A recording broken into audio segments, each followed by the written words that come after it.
Welcome back. So we are in the evening now, and Wren, the time to meet with Seraphine is quickly approaching.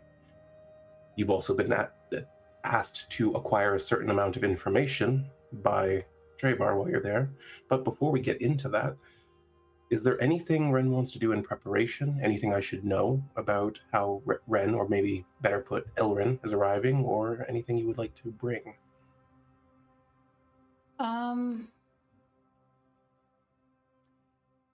No, I think after that conversation, which happened like right outside the villa, right? Mhm. She's kind of I feel like Wren at least is completely detached mentally from Elren. This is like she's slipping back into old habits and routines that she's a little bit unsettled that she feels still familiar with. She thought that her time away from the Empire had changed her more than it seems to have. So, yeah, she's just gonna approach, and I don't think there's anything that she's going to bring with her. She's mostly wanting to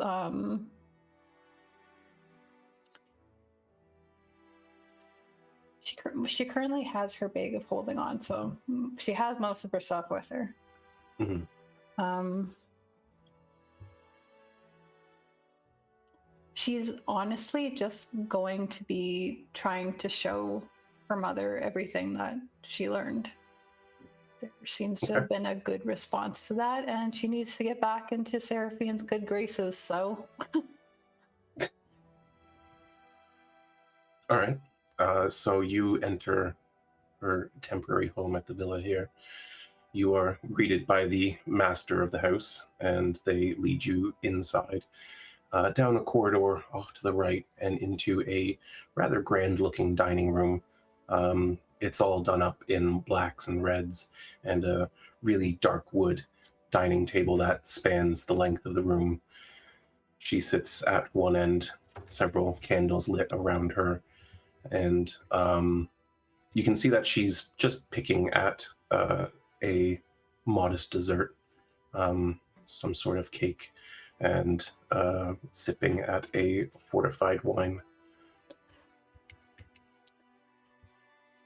Does this villa like kind of belong to Seraphine? Like because I was No. asked to get stuff from her, Mm. but my assumption would be that those sorts of things might be at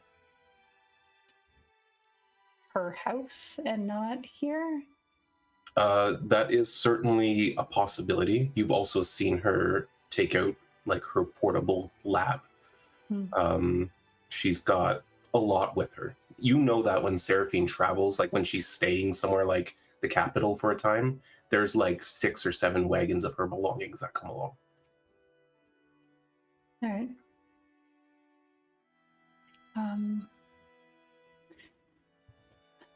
Evening, Mother. Good evening, Ellen. Would you like a drink? That would be nice, actually. You see her look off to the side. There's a door frame there, and she does one of these, and the servant walks in with a bottle of port in his hand and sees Elren there and immediately understands, grabs a glass and pours one, and sits it at the seat just to her right.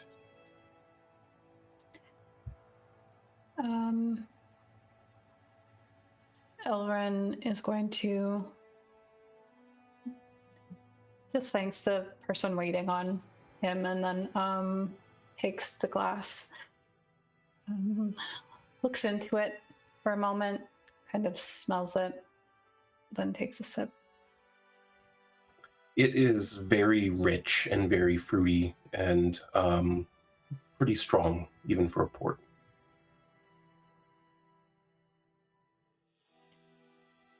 See where really relaxing this evening? It's been an eventful week. I seem to have those all the time now, and I'm sure that's the case for you as well. Yes, well, my life only seems to get busier, but yours I'm very curious about. So, what have you been up to? Honestly, like, there's just like a deflating of shoulders. Elrin sits back a bit, takes another sip, puts the glass down. Honestly, most of the stories that I have for you probably are going to sound made up, though I am sure that you are well versed enough in arcane adventures to believe the truth behind them. You'd be surprised what I went through in my days leading the academy.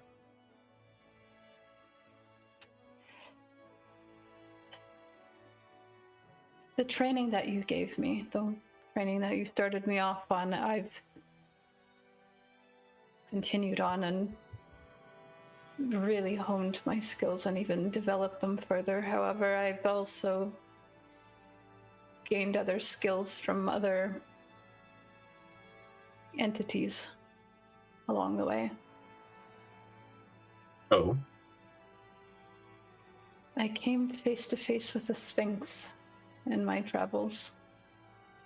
Make an insight check.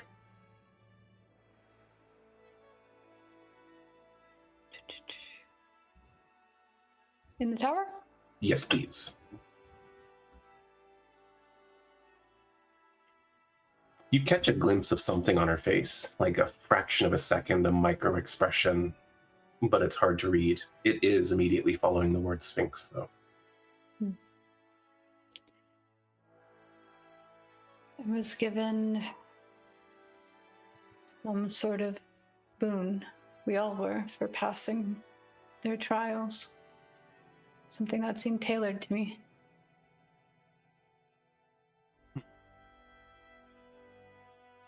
Interesting.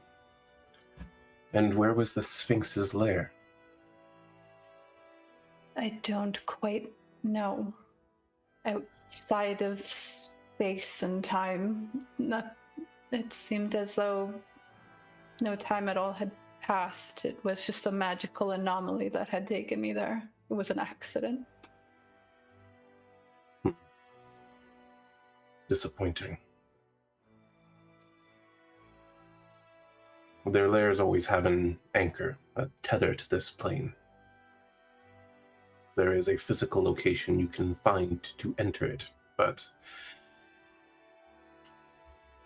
well, the only one I've heard exists is far away and practically impassable, and... well, I've been told that even greater wizards than I have failed. So it's something you wish to seek for yourself? A being who instinctively gathered knowledge through all of time and space and exists outside of it? No, why would I ever want to meet such a being? I'll be honest, it was rather unpleasant at first.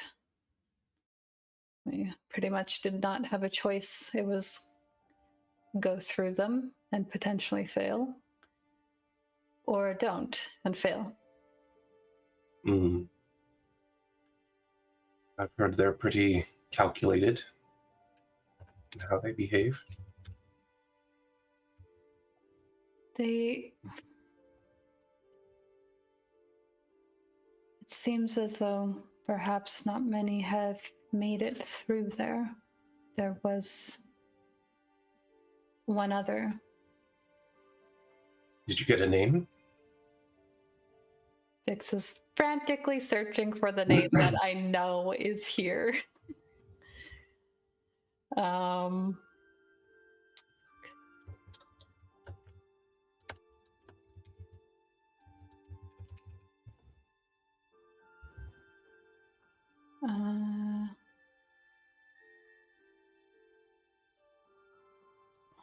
Did I put in my wizard notes? I honestly don't know.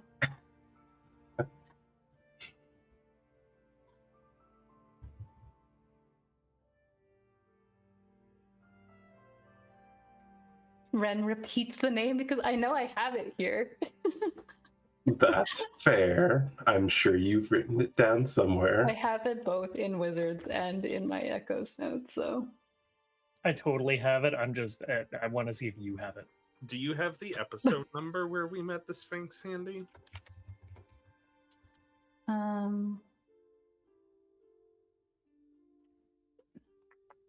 Session 40? Yeah, session 40. Devrith Underbrush. That's what it was. Yes. Okay. So Elrin repeats the name, and you see her pause for a second, and then she just swipes the plate off the fucking table. Fucking knew it. What exactly? That fucking bastard found it. You know him. No, of course not. He died years ago. He had writings hidden in each of his books. None so glaring as using a naming convention for years that had not been invented yet.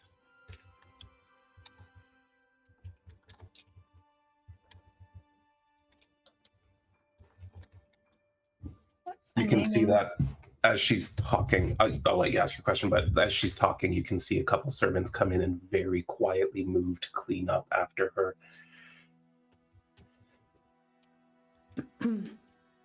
Naming conventions, for what do you mean? He existed during the time of the last calamity. And afterwards, but he wrote a book during that conflict, and he referred to the years before the second calamity as FC.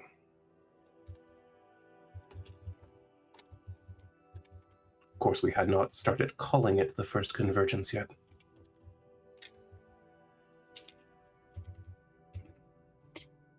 And so you think his connection with the Sphinx helped him to know these things ahead of time? Yes. Some tried to brush it off as, well, maybe he invented the convention, but again, hadn't had a second Convergence yet.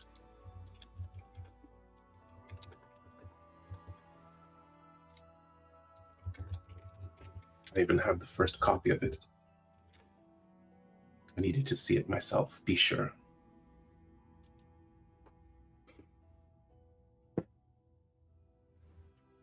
I'm like, Bix wants to read that book, but I don't know that Wren does.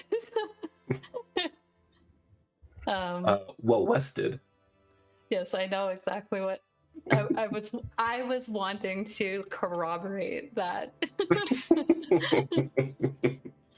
But there's no reason that Wren would ask for it.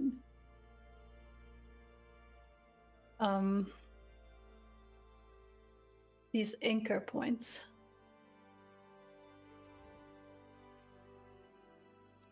I was under the impression that the way that I got there was because magic was being messed with at the time.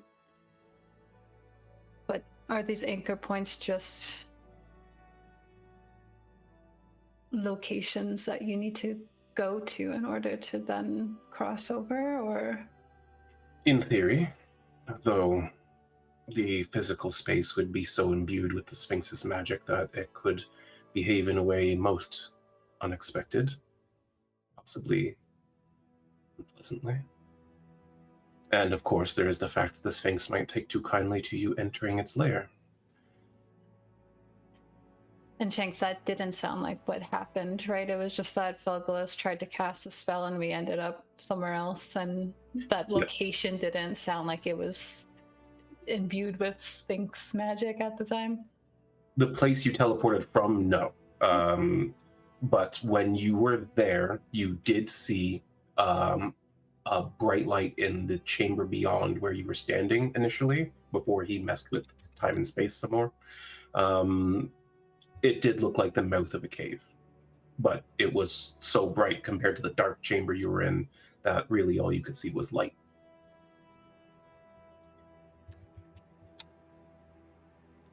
That was in the lair, you said? Yes. I think Wren would describe what she saw, at least, and say, I don't know if that's helpful at all. Bright light, a cave opening, more or less what I would expect.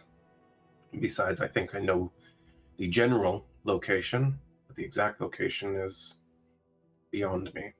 Even detection magic can't guide you there, can't let you peer into it. I even tried broadening my targets one mountain peak at a time. It just doesn't work. Would you like to see the boon that they gave me?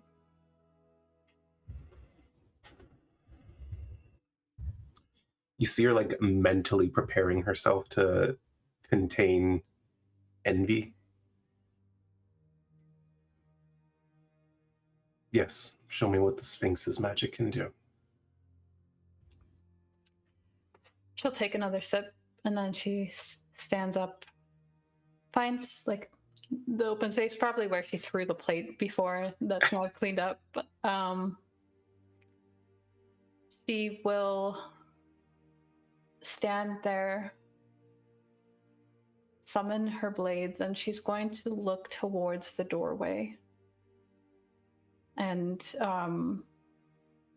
she's just going to like suddenly start running, but split off, and then kind of converge back in on herself and dismiss the other her shortly after.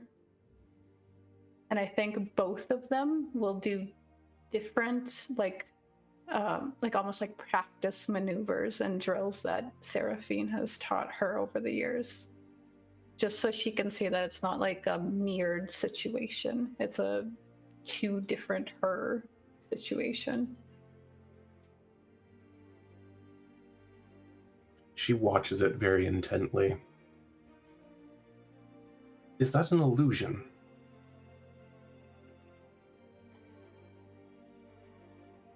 I'm not quite sure. I'm able to interact with things, actually do things. And my enemies don't seem to be able to tell the difference between the two of us. Are you conscious of both places at once? Am I? I would assume so, right? You actually aren't. You're like two different people until it fades away, and now you have memories of both. Yes. Okay. It's like there are two of me. And I do retain the information afterwards, but only afterwards. I can do that multiple times in a day before I get depleted. Good. Can you do it once more? And she brings a golden glow to her eyes.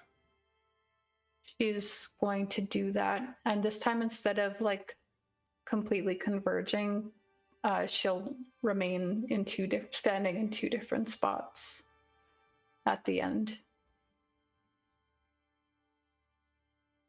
Interesting.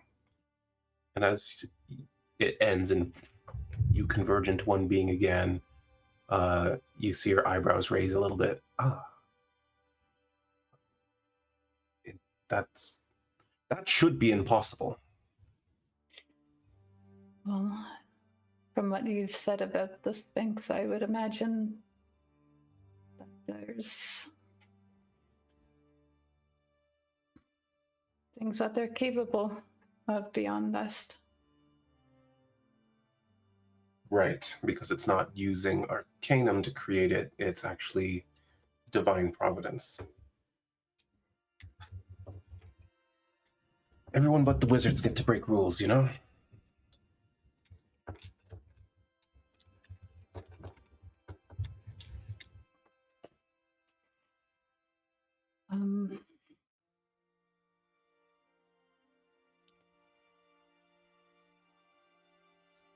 Speaking of, actually,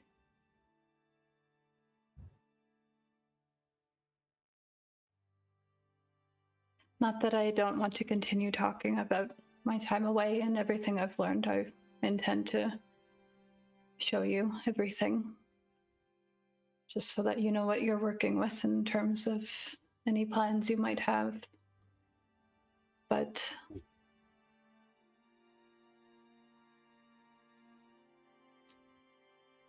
you had mentioned that seal, and you had mentioned that it would be dangerous for me to pursue that avenue that we spoke about in order to get healed. Yes.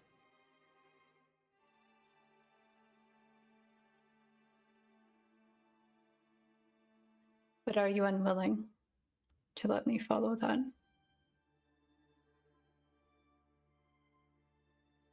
I suppose you've earned the right to walk your path.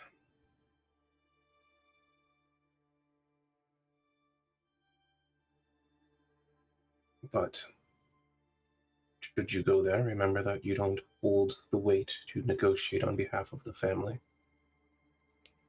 I understand that it would be a personal matter. And he'll likely ask you to do something that will put you at odds with me.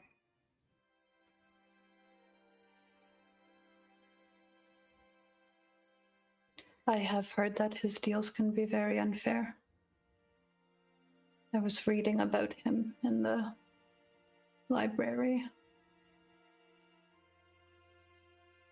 How is it that somebody who is asking these tasks, these big asks of people, seems to have had a good reputation amongst his kingdom? How do those two things exist together? Well, it's complicated, as most political matters are. The simple answer is that he represents a potential threat to the Empire, one that none of us are certain we could quell, should it start to rage. It's a seat of power sort of thing, not a harm thing. I suppose.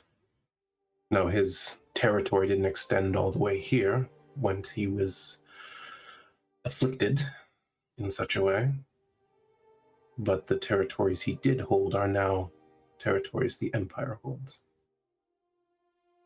And people are happy. People are comfortable. We have a well-oiled machine here. And now imagine the Emperor being called false king by someone who's held the claim for over 1,000 years. Upheaval. Potentially losing entire regions, entire former kingdoms that have been part of the Empire for hundreds of years. War. And not war like we fight now. Truly terrifying war. One where our opponent was the most accomplished warrior who ever lived before becoming magically enhanced, made immortal, and spent 1,000 years locked away studying all forms of magic. Who knows how much power he has now?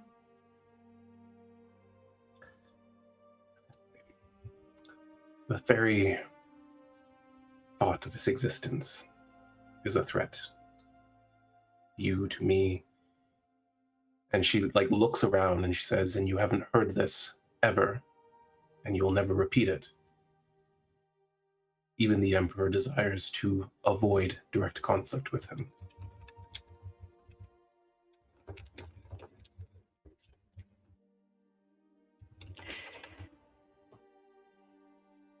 You seem like you were a very capable and essential part of containing him. Did Of course. you... The spell is mine. I created it. Had you ever for a moment considered aligning yourself with him? Truthfully, no. I've lived my entire life for the Empire. Why would I change now?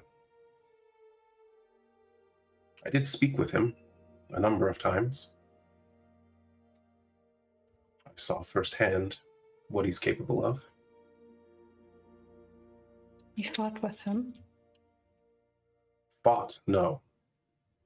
I'm not that foolish.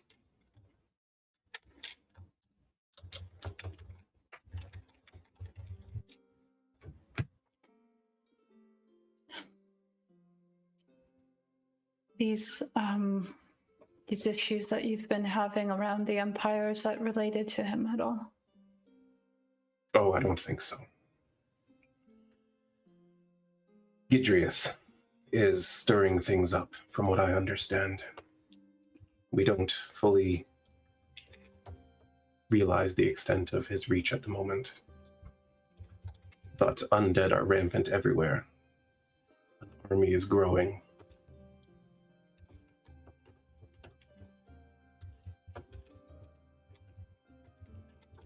I have a theory about his attack on our home. And what is that? He wasn't there for us.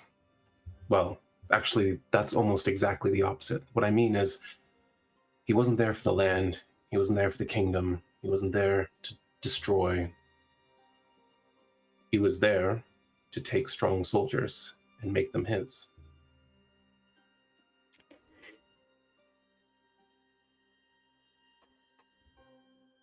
I think I already told you some of this already, but some of the Swindell Company, they seem to be aligning themselves with some sort of undead boon. Is that what would happen? No. It's my understanding that whatever god they have in their pocket is resurrecting them true, not making them undead. I can't decide if that's worse or better. It's worse. So they can just keep dying and coming back to life, and It would certainly seem that way.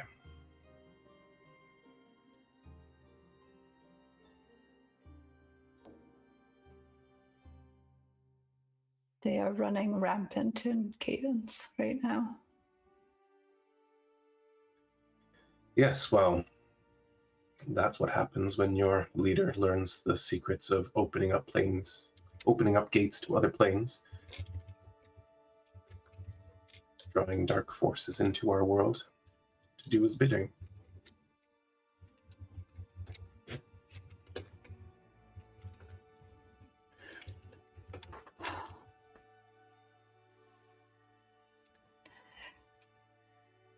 This is going to sound strange. Or maybe not, I don't know.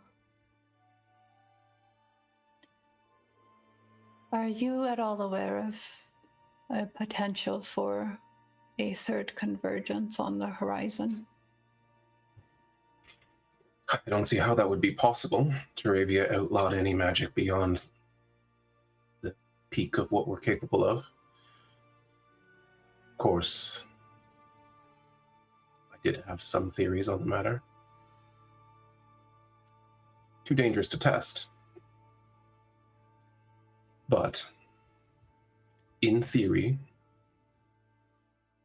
we find Yaldarite, enough of it, could fuel a spell that is beyond what's allowed, provided you had the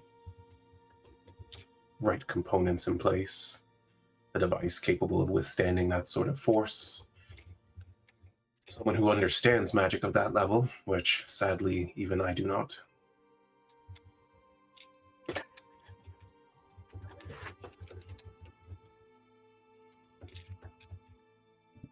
Does it matter what type of caster?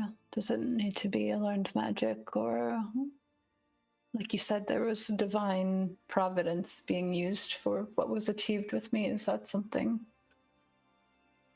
It doesn't break the rules because it's not a spell. It's a divine right, a God-given ability to change things. But a spell, even one that is made manifest through ritual or through device, would be interacting with the weave in the way that signals a spell being cast. And it would require something very precise, something built to task. And even then, who's to say what would happen if you actually pulled it off? You could destroy everything. You could succeed. You could have Teravia herself come down and destroy you for disobeying the rules.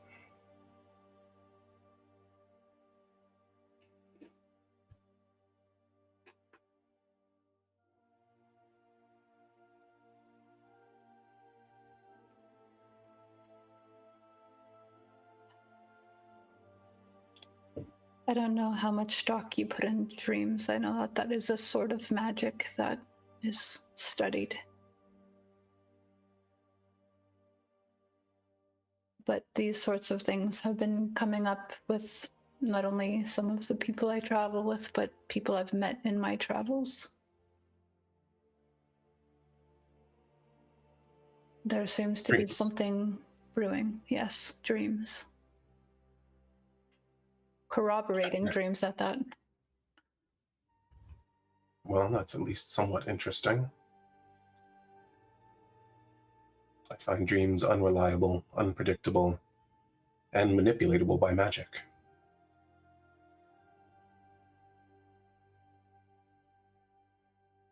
I'd be hesitant to trust a dream.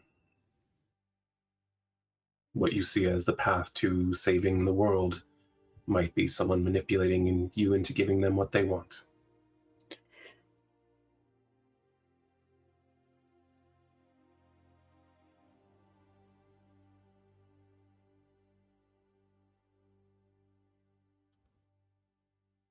I suppose I could see that.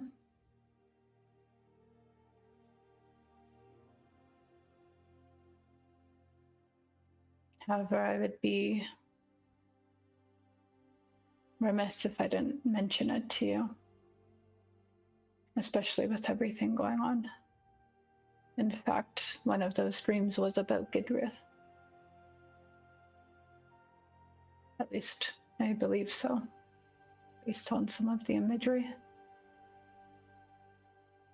And who had this dream? My green friend.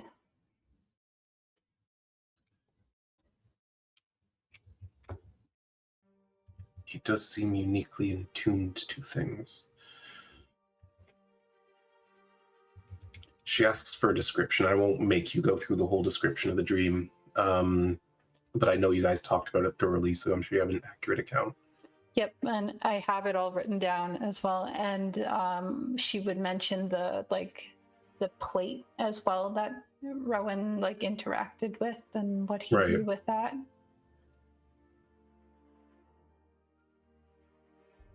Well, that actually is interesting. He's a priest of Elandor, is he not? I believe so, yes. What are the gods playing at?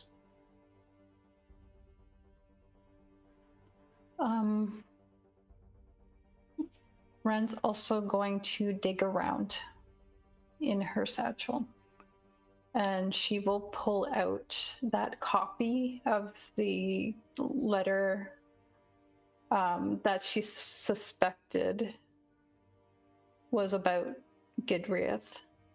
And I have it completely written down. There's The like letter that. on the Sirach? Yeah, the new god and being part of a bargain and stuff. She's going to hand that over. We found this with it. She reads it. So you found this on a Sorok then?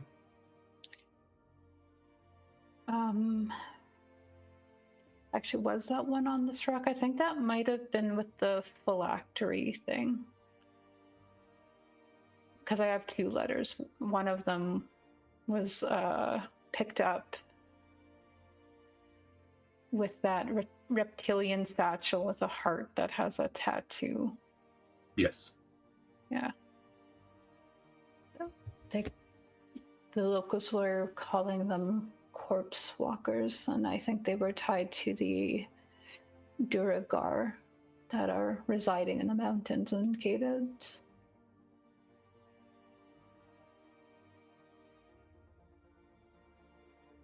No, I don't think this had anything to do with the Duragar. Oh. I think you're mixed up. The tablet thing, the magical thing that was connected to Gidriath, yes. But The only corpse Soroks. walkers. You're talking about the what the hell are they called? Starts with O. The things that were the sucking undead creature. our souls out of our face. that also was not a Duergar. That it was its letter was written in Sorok, and it no longer looked like a Sorok, but it did have a Sorok's heart. Okay.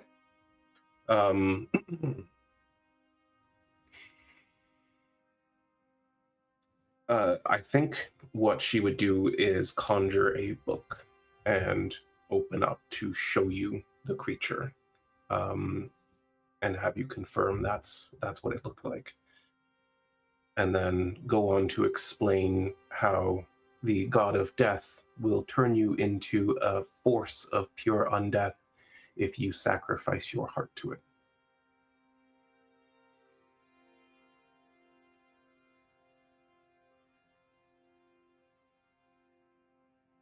That's horrifying. Yes. And the Sorok at the time, as I understand it, were rather desperate because their god had overstepped and gotten itself imprisoned.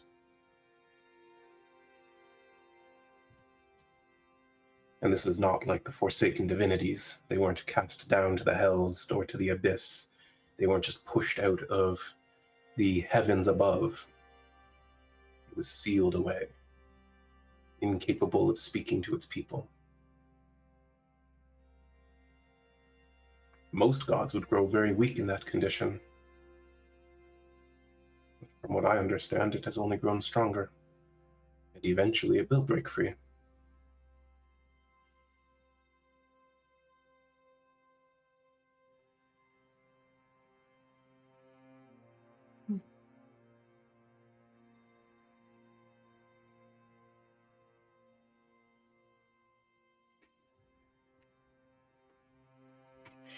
I've been coming across all sorts of things like this.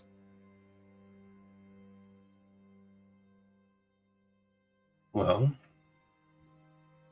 then I suppose they're making their move.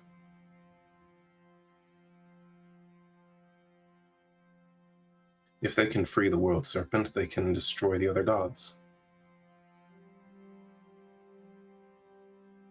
It did seem like the world serpent would devour everything in its path, from what I've been hearing.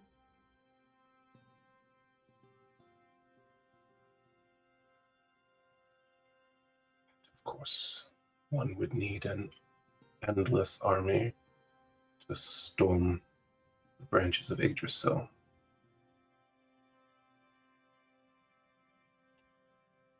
I see. Well, at least it's in the outer planes and there's absolutely nothing we can do about it.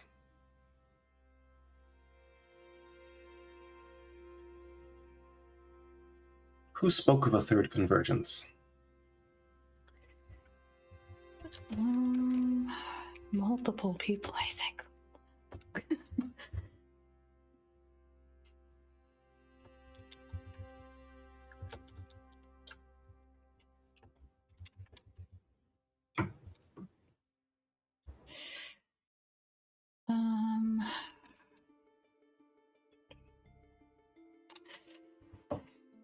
Well, I suppose we won't put too much stock in this one then, but Brielle saw it in a dream.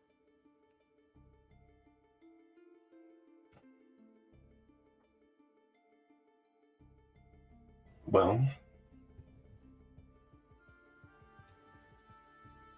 perhaps the fool is onto something.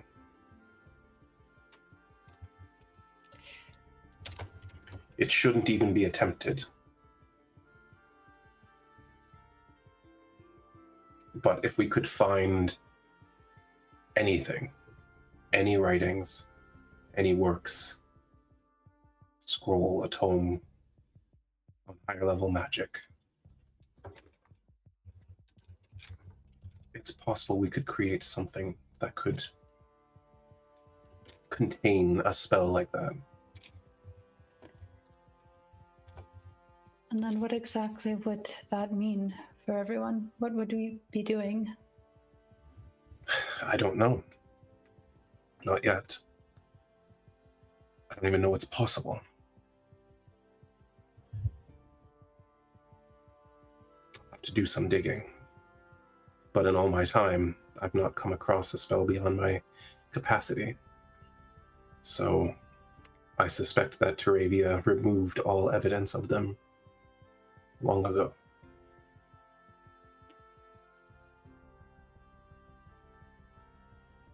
With how often I'm coming across these unusual creatures.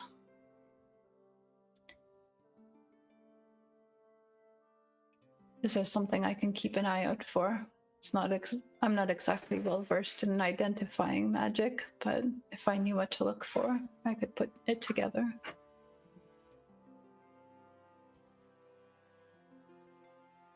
Anything of magical writing from before the second convergence?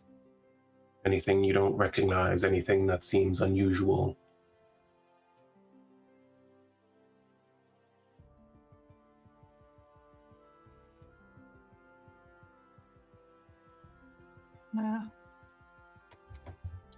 We haven't come across anything like that, right?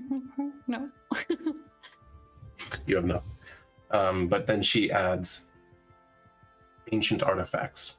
Serac artifacts might be particularly coded towards higher level magic.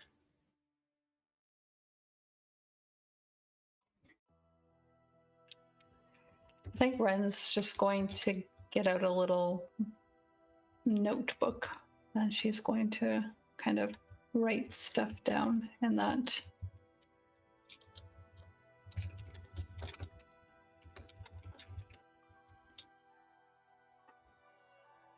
I will keep an eye out.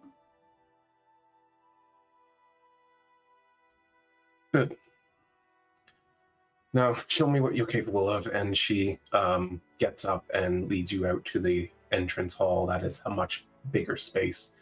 And you spend the next 45 minutes or so running some drills for her. She starts out making sure that you're physically up to task still, that you're keeping up with all the training, that you can leap from the second floor balcony, swing on chandeliers without damaging them or making noise. The usual. And then pries into whatever mental capabilities you might have that are new to her. But I'll just kind of move the camera from there far away to a mountaintop in dying light. As the other three, one of whom is kind of drunk, make your way from Orbidin's home back out into the city. Is there anything you wanted to do before seeking out Thenebrius? I think Brielle's just going to take a moment to kind of stop in front of that sculpture that they were kind of working on of Tharvost and just drunkenly look up at it and just admire his grandeur and just the fact that like she's like witnessing him and potentially how big he is in this world compared to her, even though it's a statue. And I think she's just gonna kind of like put a hand on it and just think about him and just say thank you again. As soon as your hand touches it, you get a unique feeling off of it. You've never felt this way about a statue before, but we're playing Date Everything now. No. Okay, perfect. No, but genuinely, it's like, oh, this feels different, but familiar. It's the same feeling you get when you touch a holy symbol of Tharvos.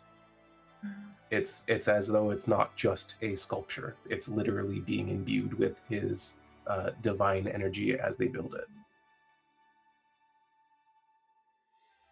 She's gonna like breathe in and close her eyes and just like appreciate it, like this feeling she doesn't want to let go of. And I think she's gonna kind of hear the guys kind of walking off and realize, shit, and I'm like go after them. Go find Thenibrius, I guess. Sure. Do you want to be drunk? I don't know. All right, let me know if it becomes a bother. Okay. Is it a bother you guys? Oh, no, not at all. Oh, okay. I mean, if I start falling down, maybe, or if I start saying stupid stuff around Thenibrius and he starts hating me, that's against what I want to happen. So maybe do it then. But all right, just before we get to Thenibrius. No, I think I'm okay. I can be quiet. Okay. I learned an etiquette. Sure. It'll be good practice. She just nods. She doesn't speak. Okay. You guys head towards the town square, and at a fairly sizable fountain, you find Thenibrius there, with a couple of items like slung under his arm. You suspect to be new purchases, and he is talking to a young elven wizard in red and gold robe that looks kind of impressively made. He has a book at his hip, as many wizards do, and is carrying a staff that kind of looks out of place in his hands. This young-looking elven man with like long brown hair and like warm amber eyes and this simple smile is carrying a black staff with a red gem that seems to be smoldering the air around it. It looks very much like you look at it and you're like, okay, that's an evil staff. It's got like spikes around the orb and everything, and it looks like a very juxtaposed kind of look between the two. But they seem to be having a very friendly conversation as you approach. Hi, Thenibrius.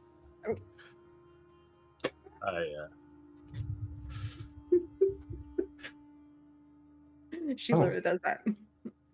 Hello. Yes. Oh, these were the traveling companions I was telling you about. This is Evan Felarian, everyone. And he turns to look at all of you and like bows like about a quarter of the way down. He's like, hi, good to meet you. Nice to meet you too. How you doing? Do you know each other? Well, we do now. And Thenibrius chimes in, well, I spotted him from across the way, and he looked so interesting, and I could see that he's got an air of the arcane about him. And I thought, well, wizards like us meeting in a chance place like this, what fortunate circumstance, coincidence, if you will. Sure. Mm-hmm. Could we get? I'm Brielle Amberglow, Amberglow, by the way. And she's going to shake his hand. Oh, very nice to meet you, Brielle. Nice to meet you too. Are you going to be like his new student or something like that? They both laugh like awkwardly. That no, I've grown beyond the need of a teacher. How old are you? They again like just look at each other right away. No I mean, one's stopping Brielle. That's a little bit sensitive, but I suppose you could say I'm a little over 400. That's cool. You're not the oldest one I've met, so you're pretty young in terms of elves that I know.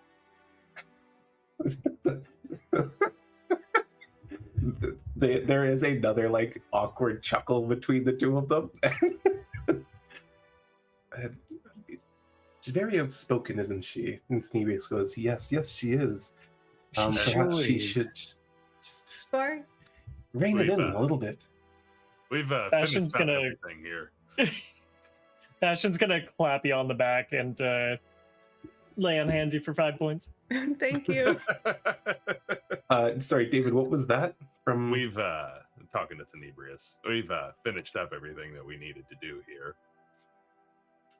Oh, yes, well, Evan here was just saying that he might want an escort back as well. Is that right?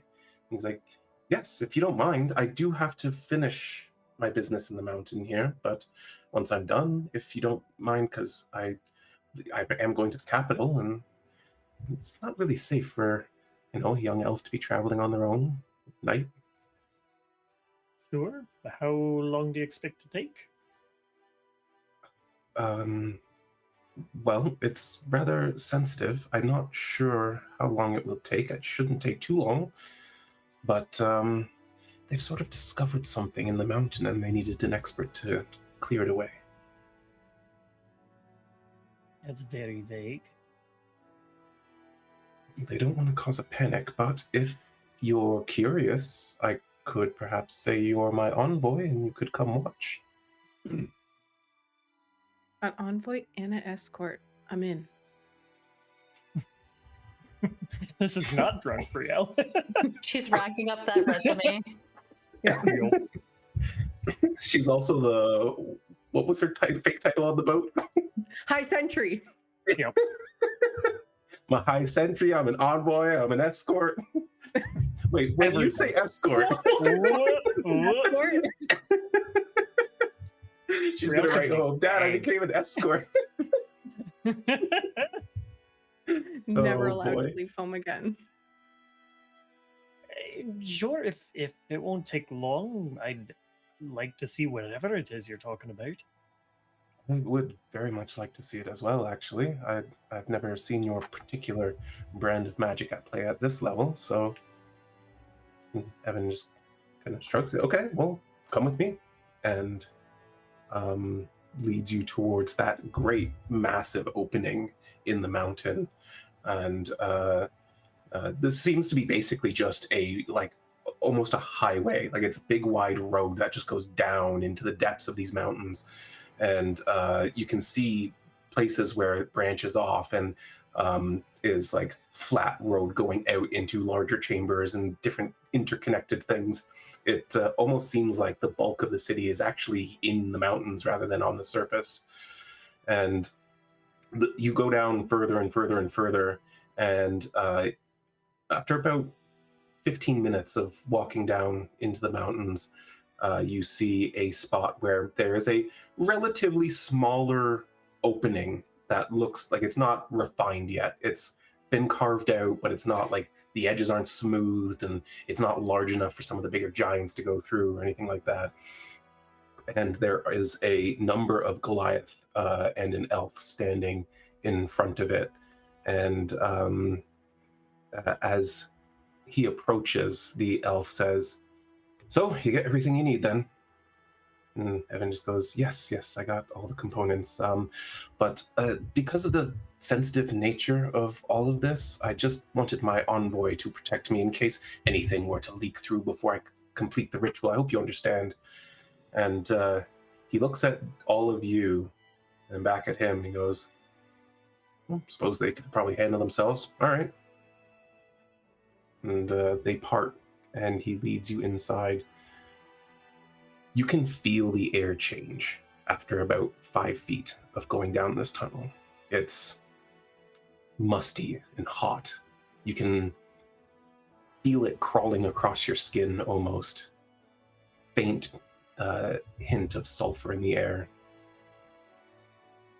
And as you go into an open chamber, you can see the stone here shifts very quickly from the brownish, grayish granite to pitch black. And it almost looks like you enter into this sort of hemispherical chamber made completely of volcanic glass. And on the floor, you can see a massive magic circle that has been drawn out very carefully and intricately.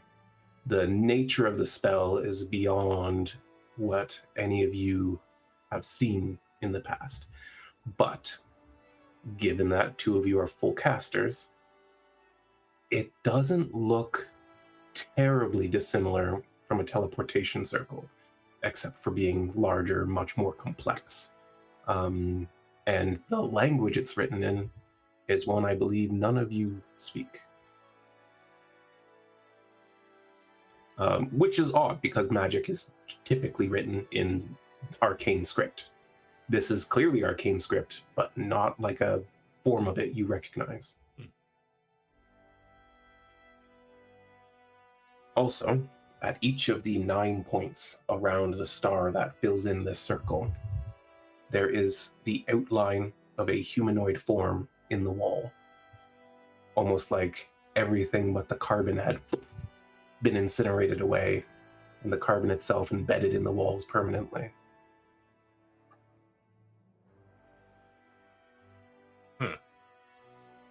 Right, so is this like a failed ritual? Oh, it was quite successful. Oh, Oh, because they died? Yeah, it requires human sacrifice. Well, humanoid sacrifice. perfect. All right. Intuitively, I'm leaning towards this as a gate to another dimension. Or a This plane. one's sharp. I like him. It's the headgear. I love that that's the excuse now. It does smell a little extra planar in here. Yes, you're not wrong. So this is really, really old. I don't know if you guys realize that, but it's, I guess my best estimate would be 6,000 years old. That's Oh, getting on in years a little bit, yeah. Yeah, so it looks like what it is how to put this? It's almost a pact. It's like an agreement, a contract. And you can see here, basically, it says that this mountain is in its entirety the territory of the holders of the pact. And if you look over here, you can see that it connects it to the 9 hells. And well, if I wanted to stop a devil from coming to this mountain, I don't have the authority, and neither does anyone else, because it belongs to them. So we need to remove the authority. Sure. We need to remove the ownership then, what you're saying. Is there paperwork that we can do, or can we just scratch this out?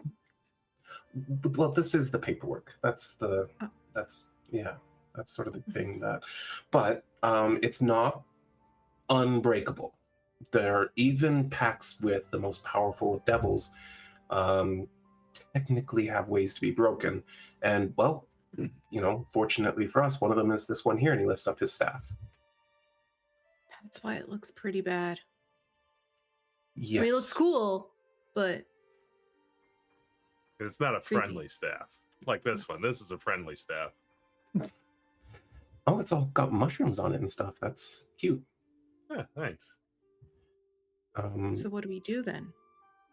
Well, I have a ritual to perform, and it's a good thing I have the staff, because without it, this would be unbreakable, because it looks like, okay, and he points out, and he shows you literally the deepest word carved into this magic circle is that of the infernal word for Zerathis, the chief among the Forsaken divinities.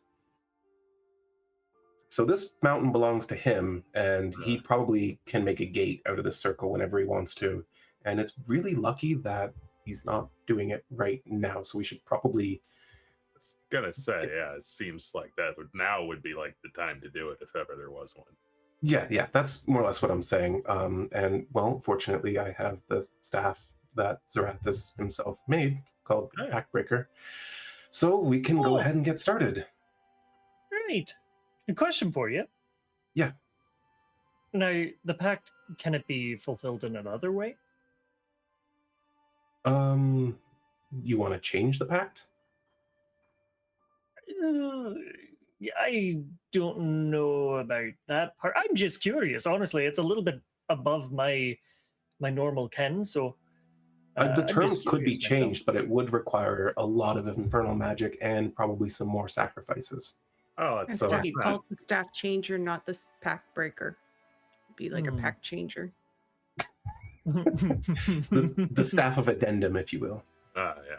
That'd be I don't know what that means, but yes. It's like when you add to the end of them. Okay. Got it. This one's sharp too. You brought some sharp people, Tenebrius. Interesting. Well, I travel with certain circles. He's like looking unsure of even trying to claim that right now. Okay, well, try not to stand on the circle while I'm doing this because you might go to hell. Yeah, everybody back up just a little bit. And you see he goes and places a candle that looks very unusual at each of the 9 points of the stars. And he steps into the center of it and then begins making concentric circles of salt all the way from the inside to the outside. And as he stands on the inside, he does a flourish with the staff, and these candles all ignite with a purple flame. He continues on incanting, doing an incantation, drawing sigils in the air, and you can see that with each one, a portion of this magic circle just kind of like flattens out, and the carved lettering just vanishes from the surface.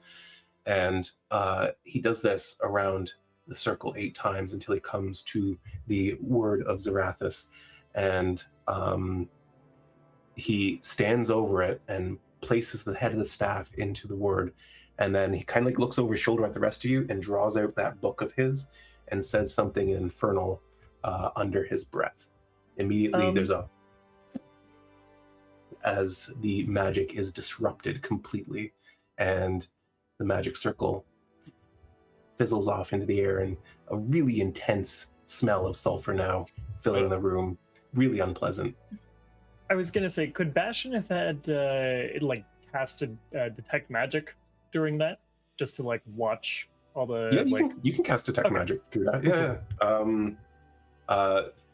What you are seeing then is it's mostly conjuration magic at most of what he's removing, but you do see points where evocation and transmutation come into it.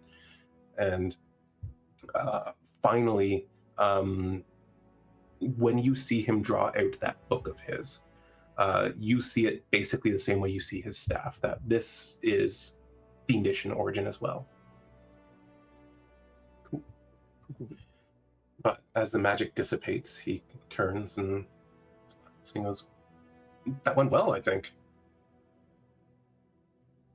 Okay, how did you get that staff?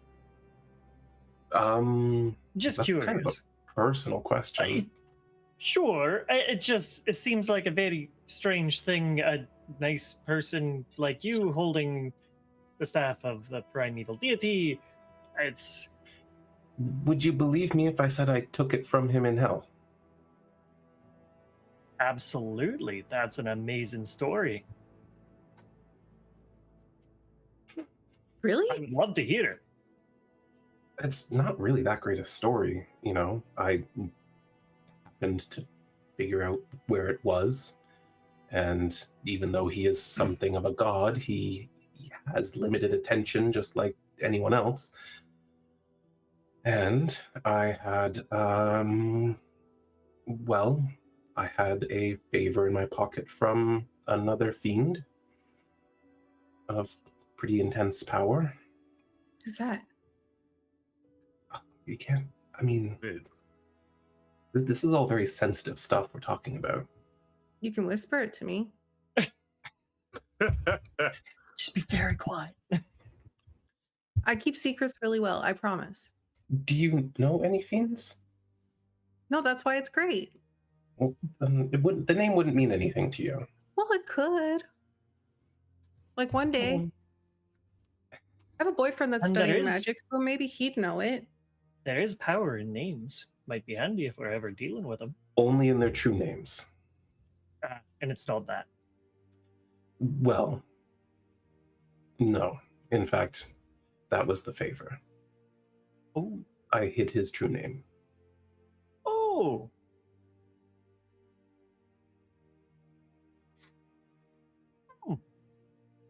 You're an interesting person. I've been told that.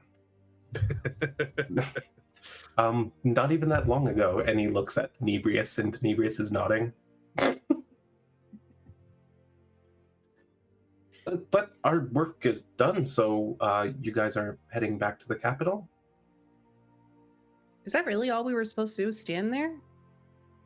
It seems like he had it pretty well in hand. Usually mean- things go south.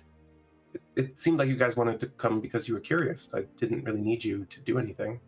Okay. I was just making sure.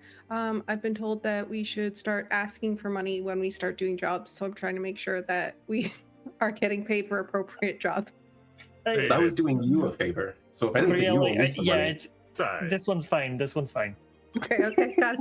We get asked to solve a lot of problems. Like, I wouldn't be surprised if somebody was like, "Hey, here's a weird circle on the floor. Hey, you lot, come And look then at it." Oh, Yeah, or devils pop out. No. put it back. That in the has hole. happened before. Really?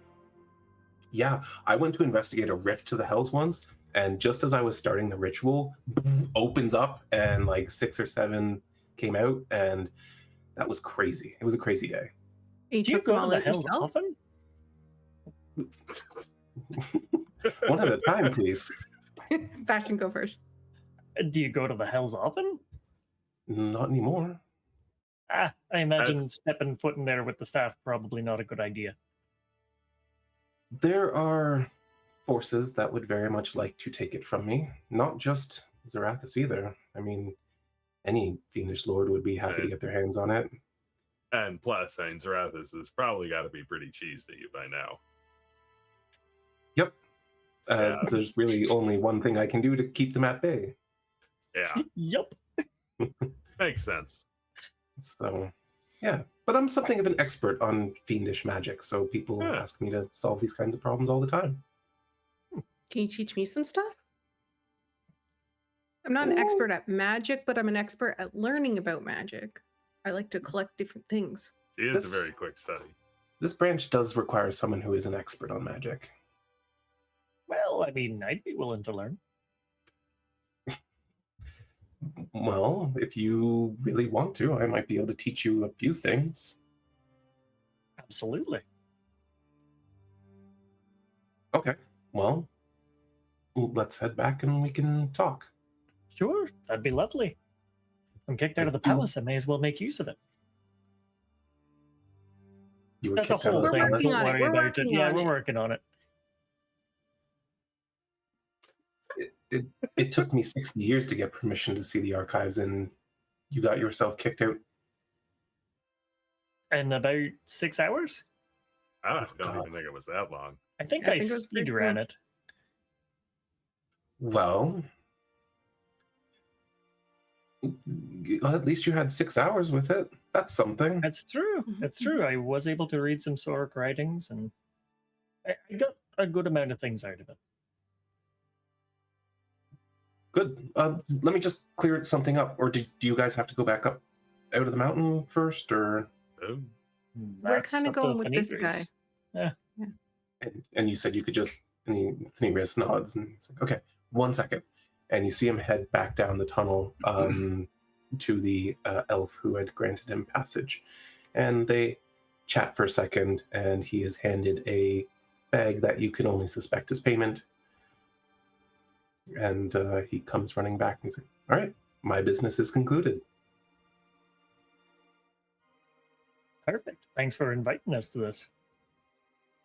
Well, I'm always, happy to share bits and pieces of my life. I don't get out much. I probably should be getting back home. Oh, Where's home? It's in the capital. I've got a house. It's very specially warded, I come see it sometime.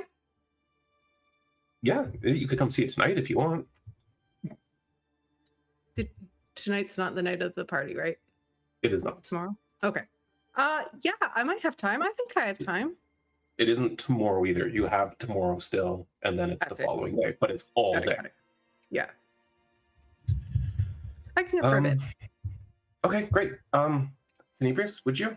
And he moves in, and everyone has to be in contact with him as he then moves you all back to the same town square where you left. What's his name? The sender. Terry. Terry, thank you. Terry, the sender. But I am going to shift once more. Wren, you have concluded your visit. Or actually, you still had some questions that you wanted to. So let's see to that. Mother, can I have the seal that undoes? Can I have it, please? just gimme. I want it. Please give. Yeah, also get Bastion back in. Don't worry about it. Yeah, she runs through pretty much everything that she learned along the way. Probably also shows the Galderite glasses to her, since I don't think we've seen anything around here that was like powered by this sort of magic yet. So No, only the prototype that Baraskal showed you. yeah. But she's very interested in that, and like you can see that she has ideas flowing already. Yeah, and she shows that like when I found it, it was just the dark vision, and then Trevor modified it further, and the see invisibility portion of that. Trevor Nesselbrook. I thought he went mad. Isn't that often associated with genius? I suppose they tend to be a bit quirky, but I heard that he got a bunch of people killed. I didn't pry into his life. He was the one that could do this job. Fair enough. Well, perhaps he's worth bringing back into the fold. We have a lot on our hands here.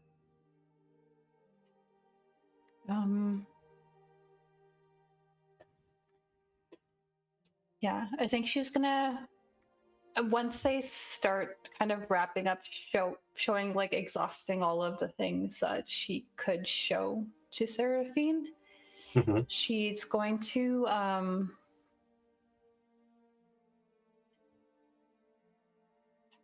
does she want to play this?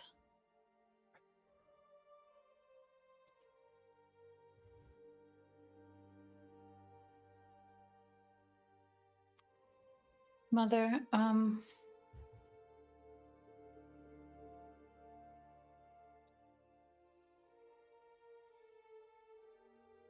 just wanted to loop back around to our earlier conversation. I think once the party is concluded here, and if I can do more work to help Father move up the rankings, I would like to. I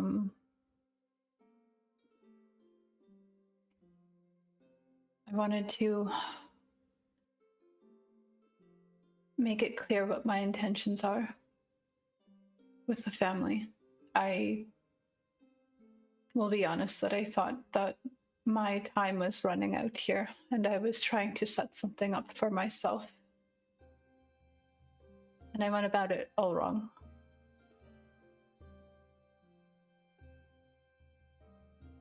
I'm sorry for any face that you have lost because of that. I do intend to make up for that at this party. Would you make me a persuasion check, please? Okay, in the tower, having a pen. Yeah, let's put it in the tower. I am going to expend one of my die to do this. Yeah. So that's an extra d10. Okay. Elrin, So use this twice. I found your actions insulting. They were. I understand that. I felt a You bit. have been a diligent member of this family for a long time now. And as I said, I've lost sight of the years you have.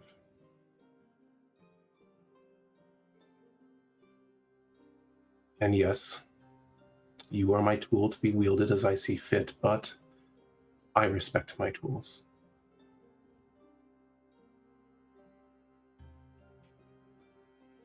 And I forgot to respect you. So I am sorry.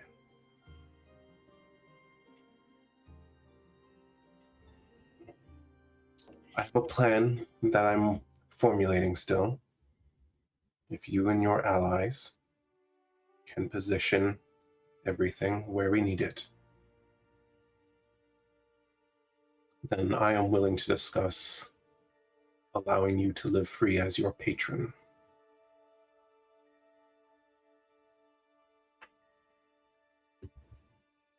Maybe this is getting too far ahead of ourselves, but there is the matter that I have a lot shorter lifespan, and everyone seems to think that I don't.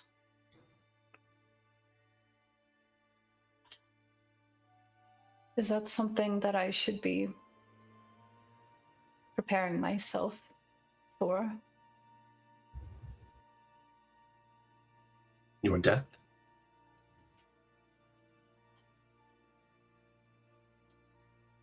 Am I to live in this body so long as the Empire is concerned? Oh. Well, as I said, if things go well, we'll let you go. You live your life as you see fit. The nature of our relationship will publicly change.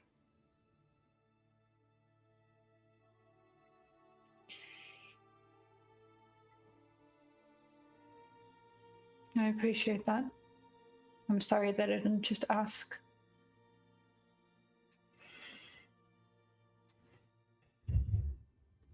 I'm sure you had your reasons.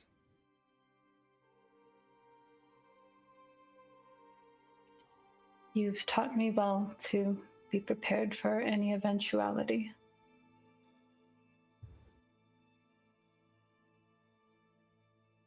That's all I was doing.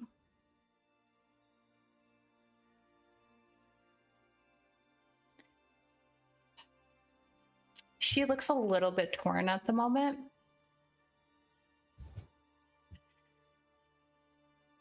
I'm pretty confident that I can secure 2 backings for Bastion to get back in pretty discreetly. However, one of them has asked me for a favor.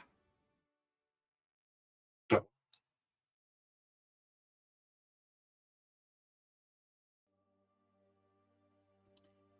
I ran into Drabar on his way out. Once one of my most promising students, and now, who knows, a directionless merchant, though he still keeps sharp.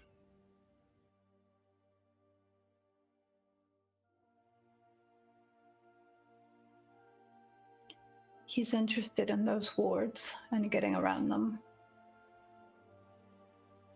No, that is interesting. Of course, so am I, but for my own reasons. And he told you this, not me. Yes, well, he figured you would decline him.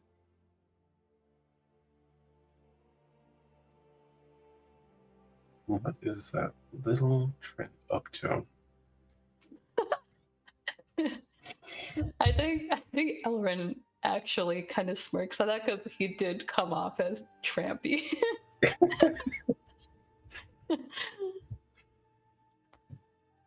No, he didn't not ask me because I would say no. He's been told no more than anyone in the kingdom. He didn't ask me because he didn't want me to ask questions.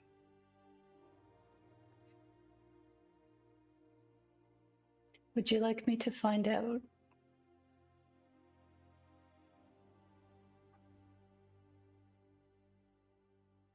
I wouldn't mind it. Is there a way that we could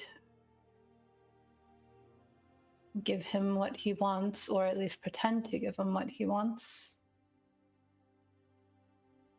That's a dangerous game. If we deceive him and he gets himself killed, a lot of questions will be asked. He does currently think that you are unaware of this.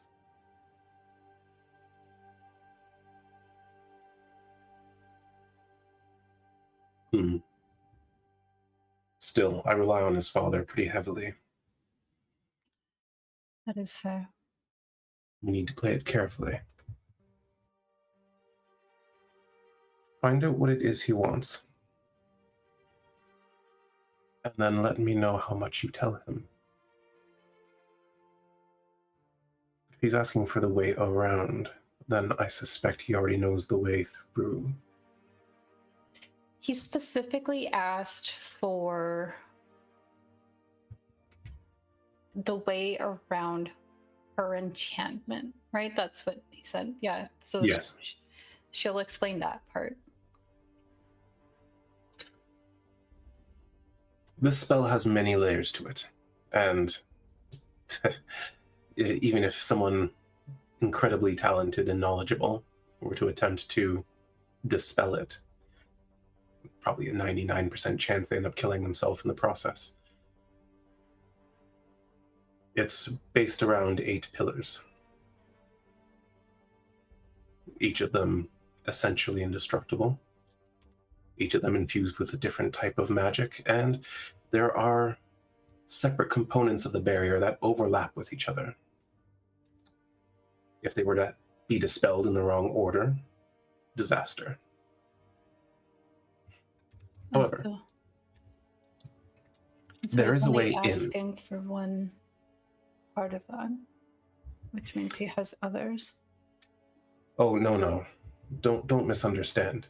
He cannot break my spell. He wouldn't even attempt to try. The process is far too elaborate, far too complicated. The magic at hand, far above his level. But he wants the way past my enchantment, which means he knows how to get in, but he doesn't know how to get in without stipulations. So he's already been inside.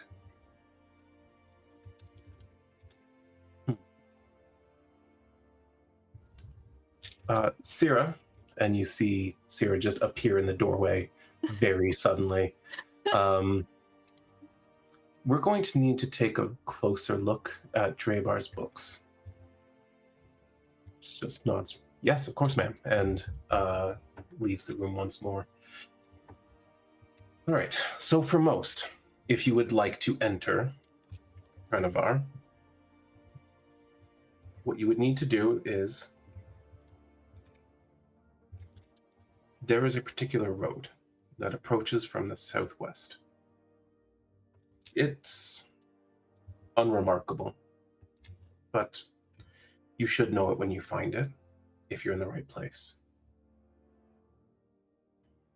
The path will lead in.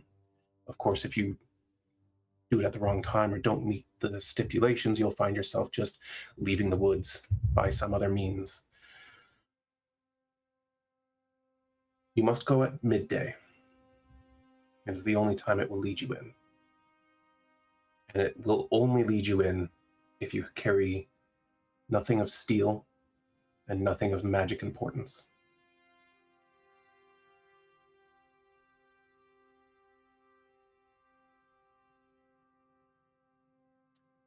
But, obviously, that would be a hindrance to us if we had to go in for some reason.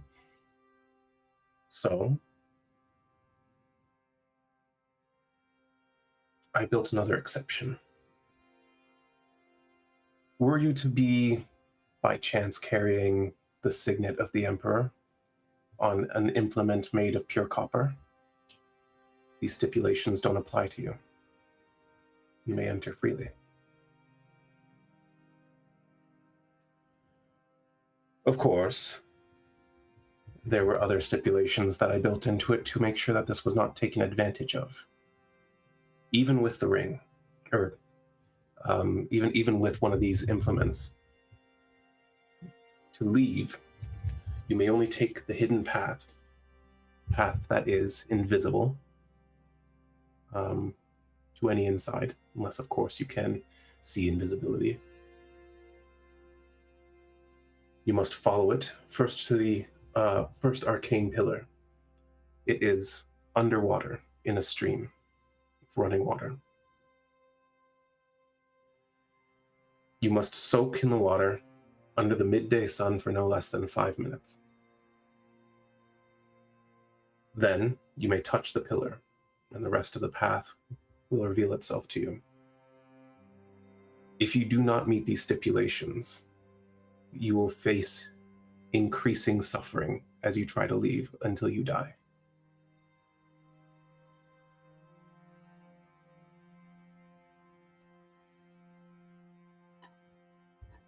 So if he didn't know this,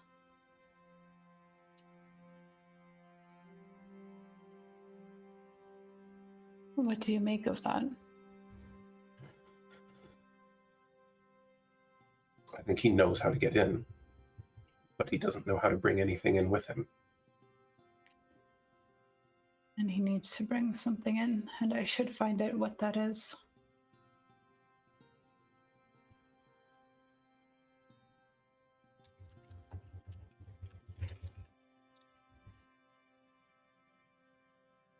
I have no intention of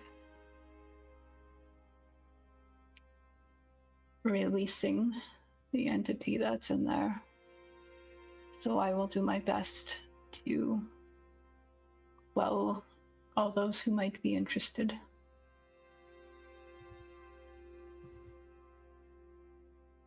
I can't even imagine Drabar being that foolish. What would he get out of that? He would lose everything.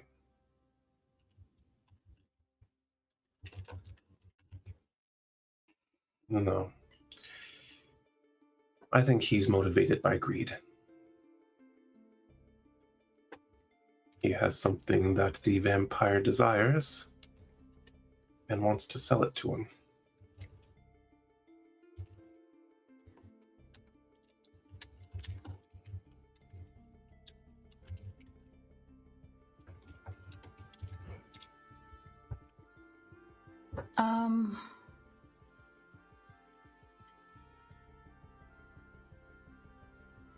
I cannot express how thankful I am for your information.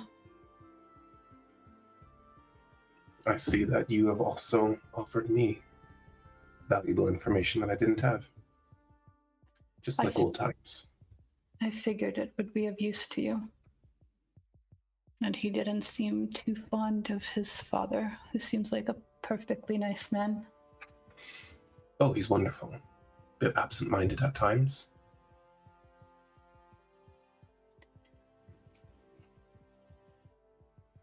Is there anything else I can do for you, Mother?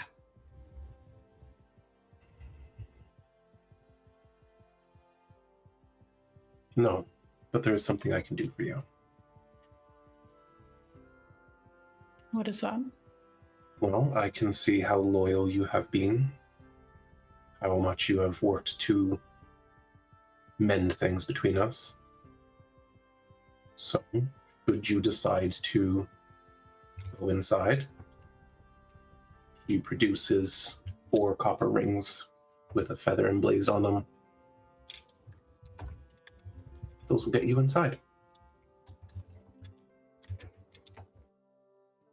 She does a deep bow, like when she's acknowledging people of higher ranking on behalf of House Dolores. Thank you. Please do report back to me after you speak with Drabar. I'm very curious what you can uncover. Does he have any abilities that I should know about that would perhaps allow him to see through a ruse of mine? He does have arcane abilities.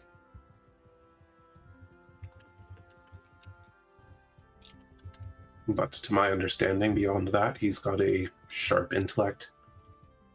He's more than capable physically, though I would be watching out for his magic. Remember, he grew up here just like you. In fact, he grew up in the heart of it, in the capital. And he has positioned himself very well for the 4th son.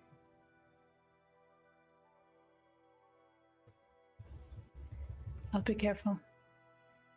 Good. I'll leave you to it, and I will report back when I can. Thank you. I'll try not to be too drunk when you return. Drunk messaging Drindle.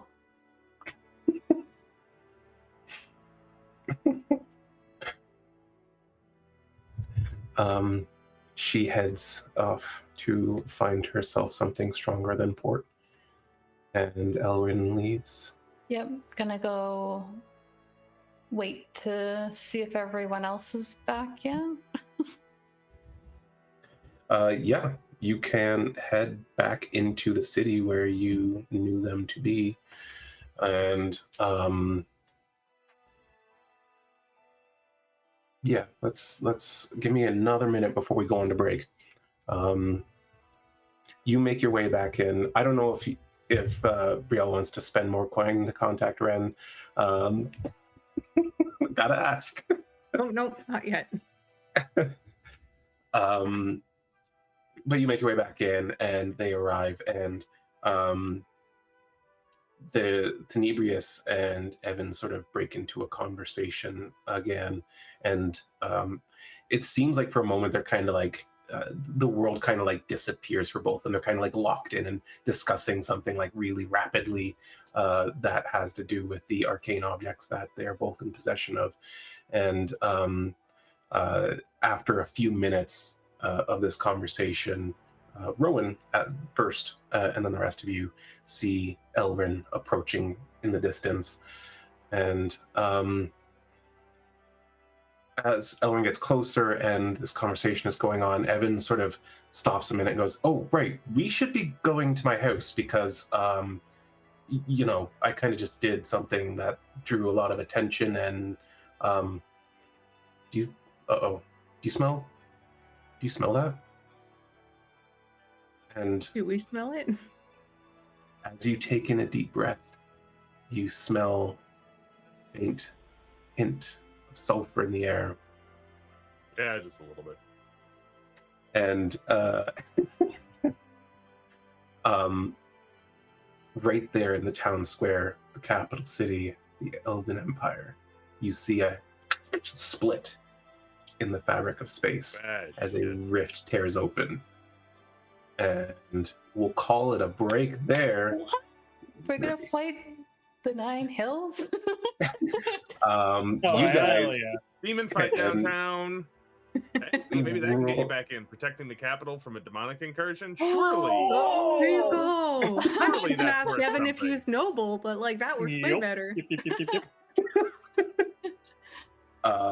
So we're gonna take a little break, get your snacks and stuff, get yourself prepared, roll initiative. No. All right, we'll be right. Welcome back. All right, we are here in Jika'arta Elandor, and one of the many city squares near the markets, where they have returned from their long journey, and a gap in space and time opened up to reveal initially one, humanoid-sized demon steps through. Devil, rather. I do that a lot.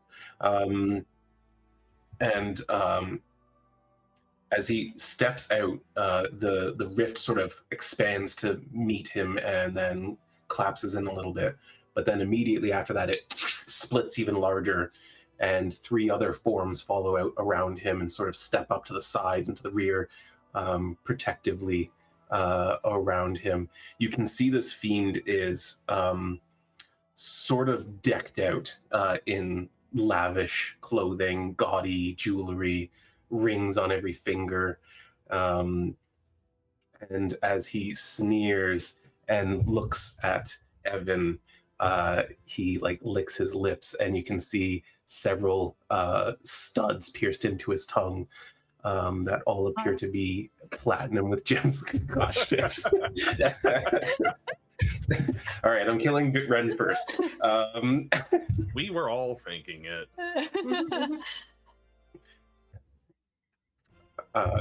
This dude is not hot. Oh, just the tongue piercings. Yeah.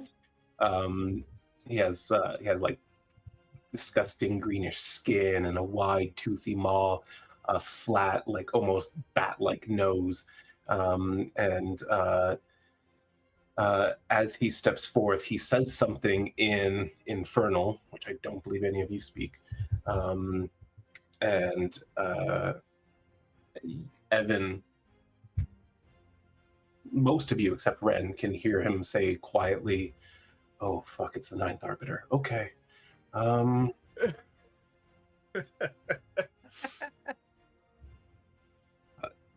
Hi. No, I'm not gonna give you the staff, obviously, because I know what you guys use it for. So, you can't have it." And he just takes a step forward and he goes, "Come now, little Arcolith. If you don't give me what I'm after, I will kill everyone in this city." And as he says that, he snaps his fingers, and as people are exiting this library to your northwest, a group of about 12 people, all in academy robes, they look young, like students. They suddenly ignite in flame as a fireball goes off instantly with no components. And all 12 of them instantly killed outright. Now, do I have to burn it to the ground, or will you come with me? And he just kind of like shaking now a little bit. He goes, can you guys hold him off? I can banish him. And he like just drops to his knees and starts flipping through his book. Well, here we go. Yeah. And Wren, you walked in. You don't even know who this guy is. You don't know what's happening. Devils appeared, and some people burst into flame. Wren is not sure if she's more concerned about the trouble that the other 3 have found themselves in the middle of without her being there, or how gaudy this devil's jewelry is.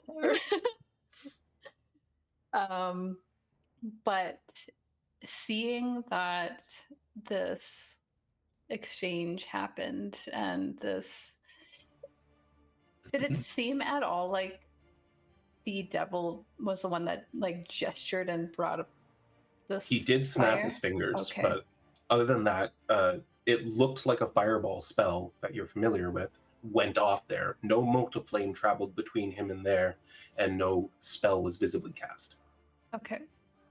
Seeing that everyone else is, I guess, probably awkwardly unsure, getting ready to fight, I will go.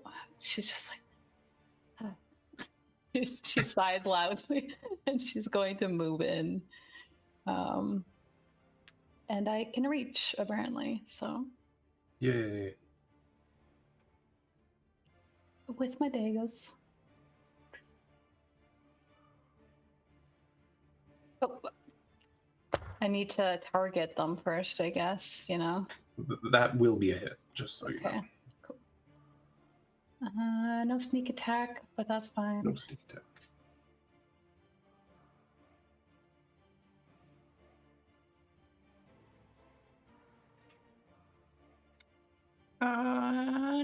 Do it again.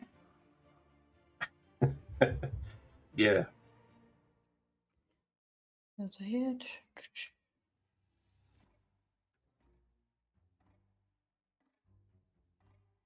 Yeah, Wren just comes in. I think she's actually trying to be a little bit discreet. I don't know how much other people know of Elren's capabilities with like the daggers and whatnot. True. You could, as a free action, change your shape while you're fighting. Yeah. As soon as I see that and people are like probably reacting to this flame and stuff, she'll change. She was already wearing Wren's clothing, so I don't think it'll be that much of a difference. Yeah, absolutely. You'd be able to do that confident, given the distractions that no one's paying attention to you.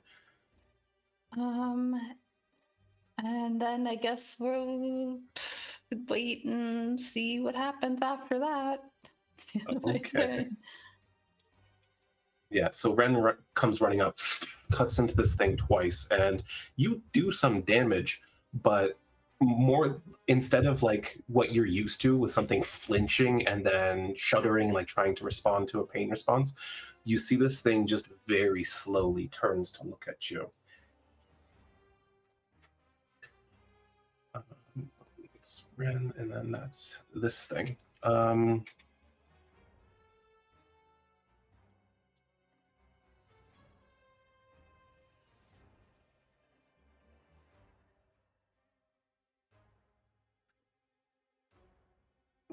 Okay, so this thing just immediately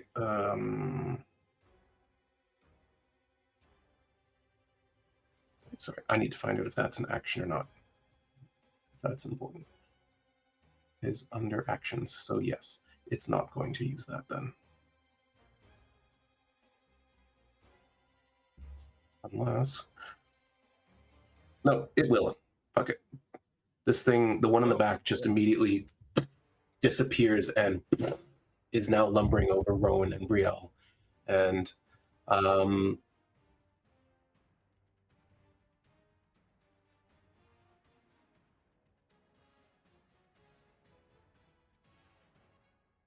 wait until the next turn. However, you can see as it appears behind you that its maw is like leaking this thick, disgusting smoke as it lingers over you. Rhowan. I don't want to be near this thing. So I am going to activate Enduring Nature, which I believe uses no action economy, right? Yes, it is a free activation. Cool. Where's the button? There it is. And I will bonus action face step over, let's say, here. Okay. And that's not a spell. And then I will cast Sunbeam in a line. Through Brielle. No. Going this way, and I believe that would get all three of them with it being 5 feet wide. Yep, 5 feet wide, that'll hit all three. Nice. Pointer and but activate that. Okay.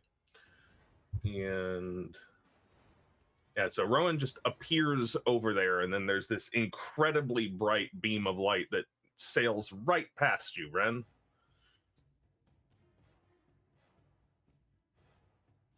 Which they all succeed against.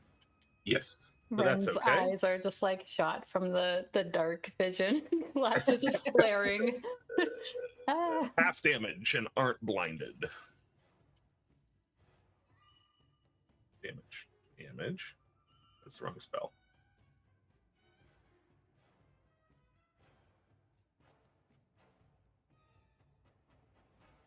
And then because I dealt them radiant damage, they need to make another saving throw. Right. Which just put a 17 in the chat when I clicked it. Oh, it untargeted everybody when I did the damage. Yeah, that'll do it. Yeah. Okay, and they all succeed, They all succeed. which is fine. And then I will use some movement to get between these tents. Yeah. You get there and you see Terry just like doing this against the back of the stall. Get out of here, man. I thought they might see me and blow me up Okay, like that's- the other people. That's valid. Just stay put then.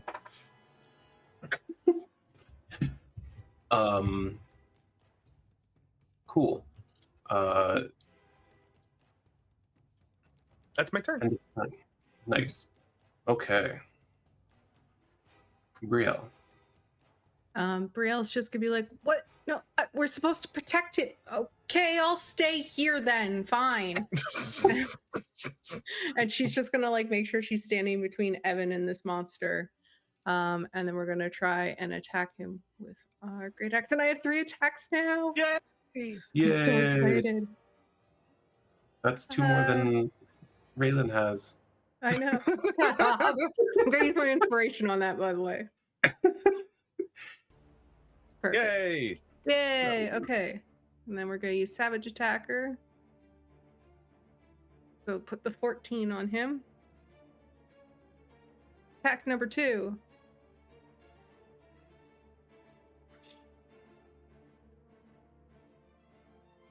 Attack number 3. Brielle's just real mad. I'm gonna use my inspiration on that. Oops, I didn't mean to give it myself. I'm going to use it. All right, that's my turn. She's just kind of like stationing herself. Actually, not my turn. I have a bonus action. She's stationing herself in between this guy, and then all of a sudden she's seen like she like whiffed the last one, and she's just kind of like, okay, sure. And she's gonna look at her the inside of her shield, which has like a bunch of runes that she's carved in, and she's never used this one before, and all of a sudden it's going to glow blue, and like wind is going to pick up from the back of the shield, blow past her, and like Evan's hair is going to like float in the wind, probably mess up his like spell casting. But she's casting the storm rune because she's been inspired by the storm giant that she just kind of met. And essentially once per short or long rest, I can invoke it as a bonus action to enter a prophetic state for 1 minute. Essentially, if a creature within 60 feet of me makes an attack roll, a saving throw, or an ability check, I can use my reaction to make it have advantage or disadvantage. Okay, cool. Yep. Now that's my turn. Cool. Immediately as you do that, I need a pointer because I need to know things.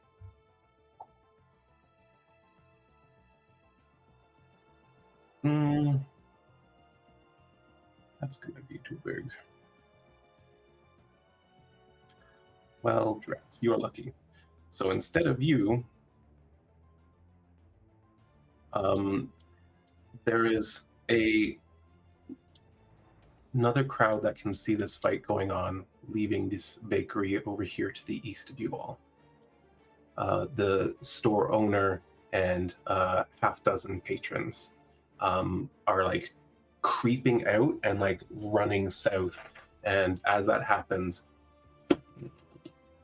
once again, they all ignite in flame. The caravan all over again.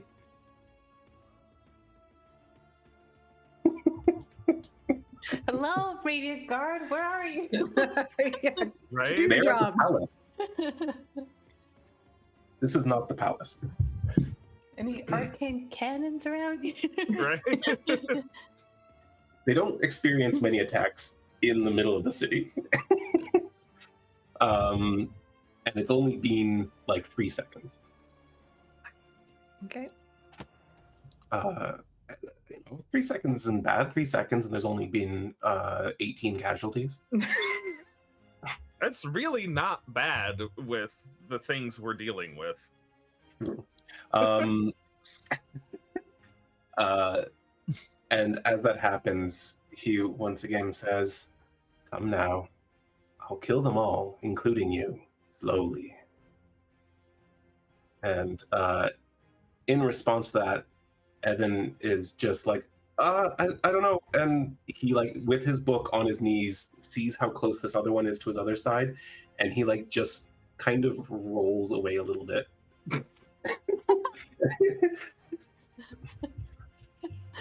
And continues working at what it is he is doing, and I will roll to see how well he does at that. Can I give him advantage Oh, if I don't know what he's doing? Can you do?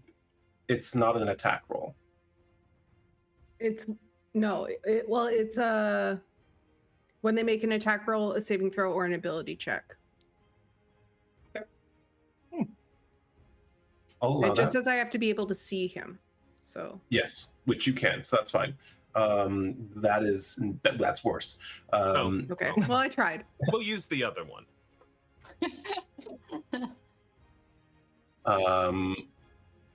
But he continues working. Bastion, I see you have something queued up. well, I got an idea. First off, I'm going to move a little bit closer, just to ideally protect him a little bit better. I'm going to activate my innate sorcery, Yeah. and I'm going to cast confusion over top the ugly gaudy dude, which is a 10-foot radius, so it should also target his 2 little buddies. Yeah. Okay. So they need to do a wisdom save. 1 second. All right. Wisdom save. But So that's 3 successes. oh god. Okay. Jeez. You're so wise. These guys suck. Advantage, baby. Yeah. Yep. Yeah. Okay. Okay. All spells and magical effects. Well. He'll He's fail gonna look eventually. yeah, he's gonna look behind him and just be like, "Right, work faster, work faster." As you feel your spell kind of fizzle off of his mind, you feel it enter yours, and he makes eye contact with you and telepathically communicates with you. You think your pathetic little mind is strong as mine? It is now.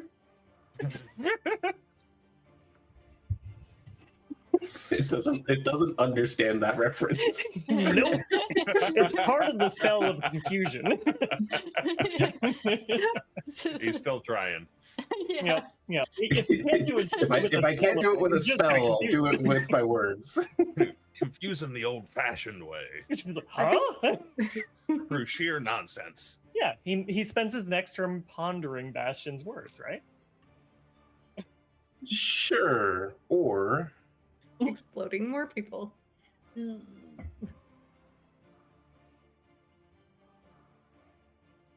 hello, friends.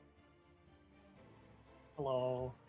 This Hi. thing takes off in flight, its little wings carrying it across until it lands in front of Bastion and Evan. And immediately you see a scintillating, multicolored light just flash out from its face. And you both find yourself making wisdom saving throws. Ooh. Uh-oh. Can I use one of my inspirations on that, please? You very well can. Yeah. Okay. Should I roll it myself? You're still on my thing. I'll do it. Ooh. Okay. Oh, it moved. One must be careful. Hey, a success. All right. You do not find yourself with the frightened condition. And scared no ghosts. But as the These are ghost effect bastion. washes over you, you see it like, like anticipating your fear and your retreat. And when it doesn't come, it just looks annoyed and disappointed. And I'm usually annoyed and disappointed when I don't come. raises Vix, you're on point tonight. Damn. raises a massive clawed hand at you, and he begins slashing away. I'm probably gonna. Oh, okay. You're okay for that one. Second claw comes in. That is a 20. Yeah, I'll cast shield. All right. Yeah, as the second one comes in, bouncing off your arcane shield, you see it get enraged and leaps forward with its open maw and tries to chomp through your shield. Ooh, that was almost a 17. It wasn't. But again, these massive fiendish teeth just gnashing against your arcane without finding purchase.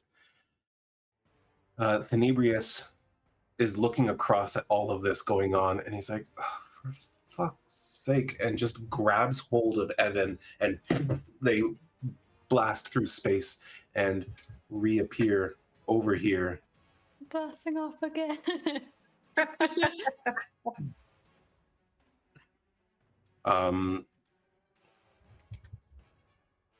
He really doesn't have an option to be more useful at the moment, unfortunately.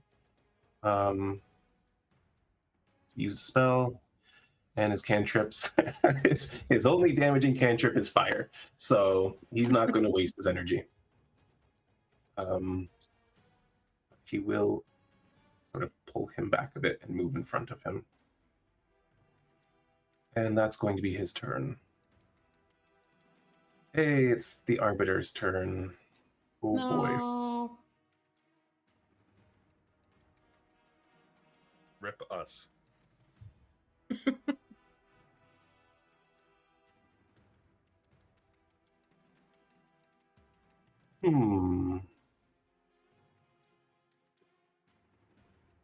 I think that is what I'm going to do. Yeah.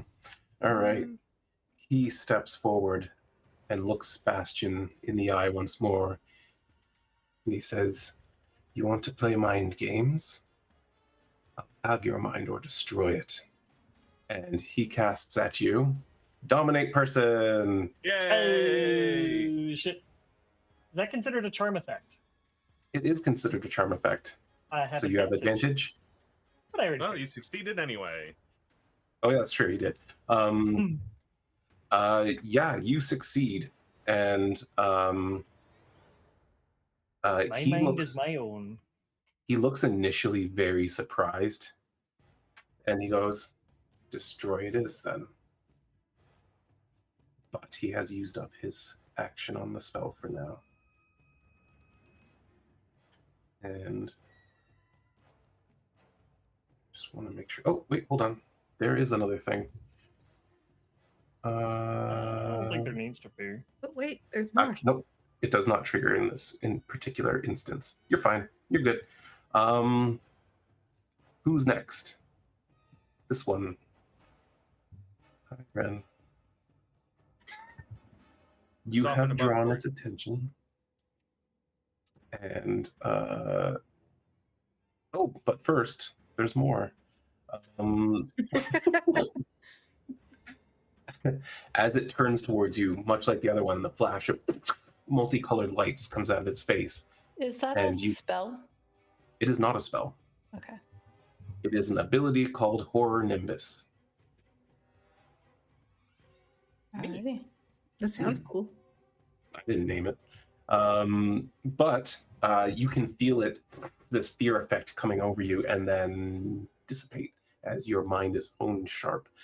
However, She just kind of closes off her mind for a moment. your mind will not avoid its claws. Trying to remember, does Wren have bullshit she can pull here? But no, it's just I do Evasion. have uncanny dodge. I do Or have uncanny uncanny dodge. Yeah. I don't know if it's worth it. Well, I guess we'll find out. I'm gonna try to uncanny dodge then, see what goes. You're gonna uncanny dodge it? Yeah. All right. Okay, good. There's multiple. Yeah, as it brings its claw down, Wren moves at just the last second, Yeah. avoiding the claws getting deeper into her body. It just like cuts down the side of her, but like grazing. It's like when you just get like that surface level scratching. However, a second one comes in, and this time you cannot dodge uncannily as its claws plunge right into your hip, dealing a significant amount of damage. And then it lunges forward with its bite. Oh my gosh. Ooh, man, it hits you on a 9, you're in trouble. Oh no. This is gonna be rough. Bites are always the worst. The bite, I the mean, bite I'm is the plus worst. 10. What are you expecting here? Oh. Oh. Oh. I got you. Okay. Okay. This is gonna be fun. As you're reeling from the second wound, you notice far too late that you are practically inside his mouth, and he bites down right from shoulder to like lower torso, and you just are punctured all over and bleeding heavily. Yeah, blood just spills like all over the place. Her clothing is probably fucked now.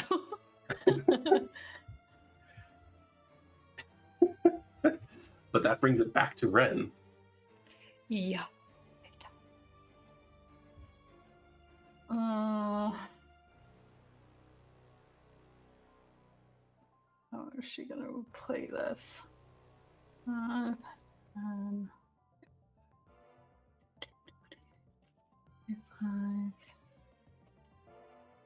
Do I want to continue to be this close is the question.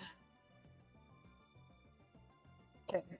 I'm gonna go right here, but I'm gonna use diverging paths, and I want to put the other run on the opposite side of this arbiter here. Okay, on the opposite side of the arbiter, Yeah. I'm so it trying will have send- to move out of. Oh no, it won't actually. No, 'Cause it's got to reach it's- your 10 feet.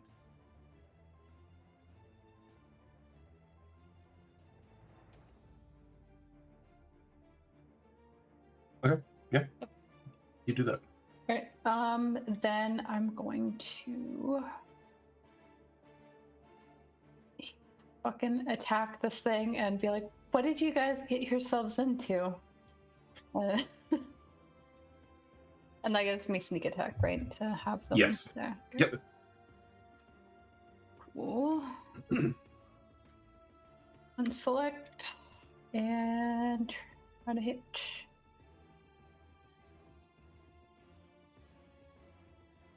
I have honing strike, so I'm gonna use up one of my psionic energy die to add to that attack roll. Does a 19 hit? No, it does not.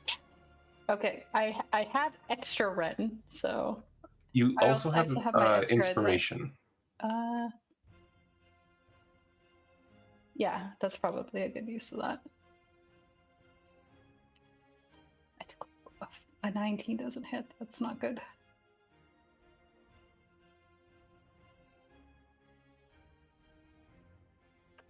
That's better. That is better. I don't have bullshit or like shield or anything. No. Okay, cool. I still have sneak attack.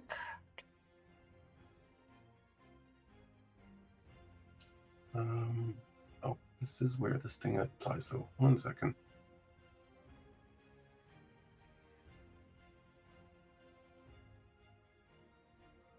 Oh, okay. No, I think that won't change. Multiple creatures are closest. The attacker chooses, so I'm not going to bother. No point in bogging us down with that at the moment. Yeah, you do find purchase with this arbiter, and you get your psychic blade out and ram it into him. And unlike the Nalshni, it does kind of flinch from the amount of psychic energy you pour into it. And then he just turns to you and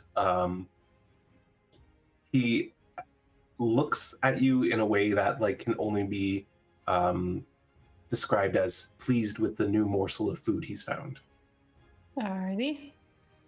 I have more attacks to do. Yeah, let's see the other attacks.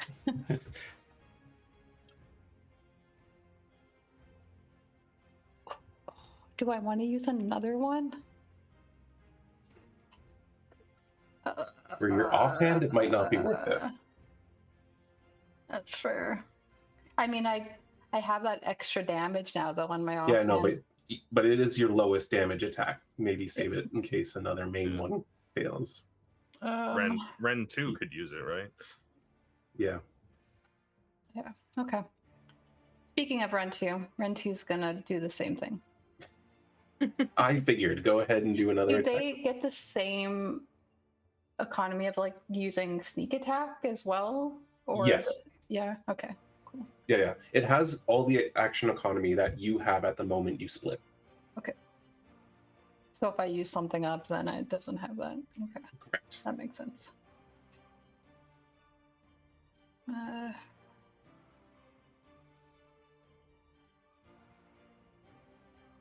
Yes, I want to use my inspiration.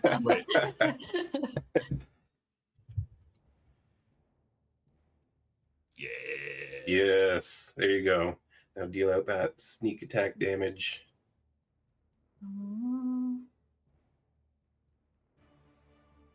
Hot damn. And another one. It's coming right up. That's a hit.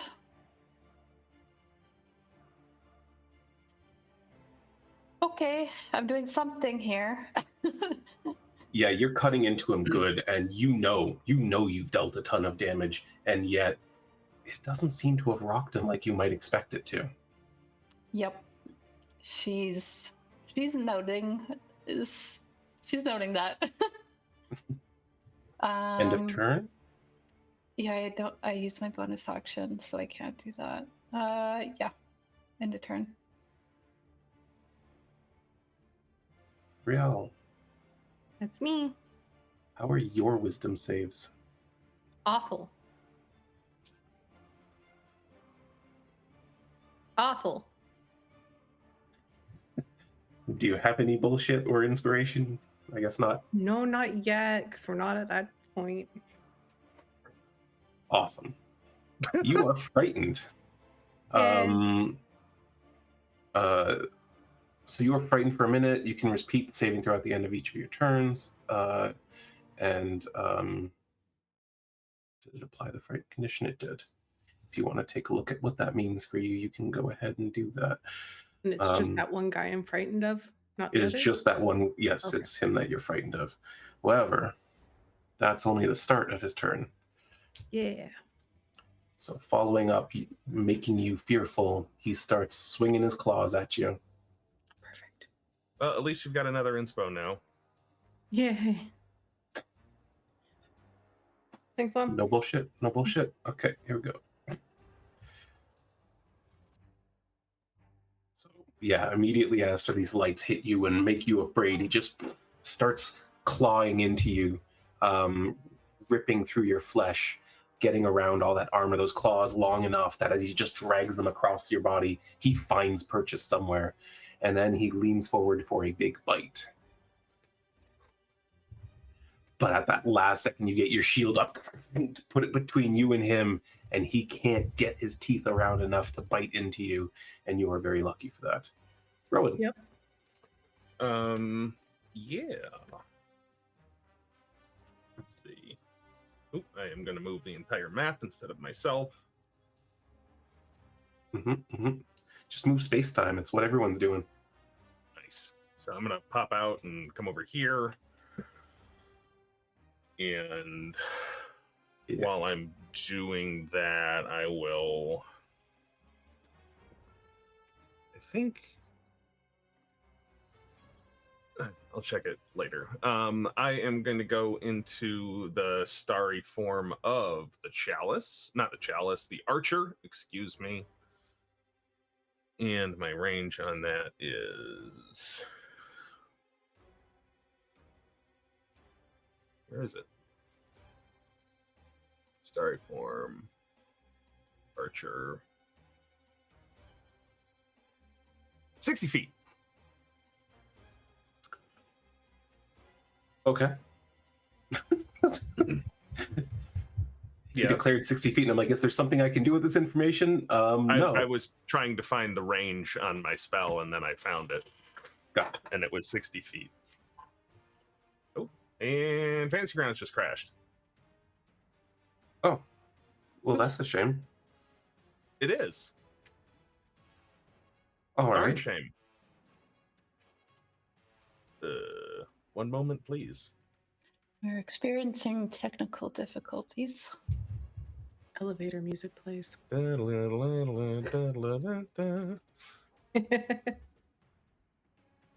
we're attempting a resolved connection to the server, so... Yeah. Unfortunately, I can't really skip ahead or do anything else. fine. Authorization failed. Client username already in use. That's no good. Huh? Oh, you've just disconnected now. Try it again. Okay. And if need be, maybe I can be walked through what you were gonna do. I have a plan. I can tell.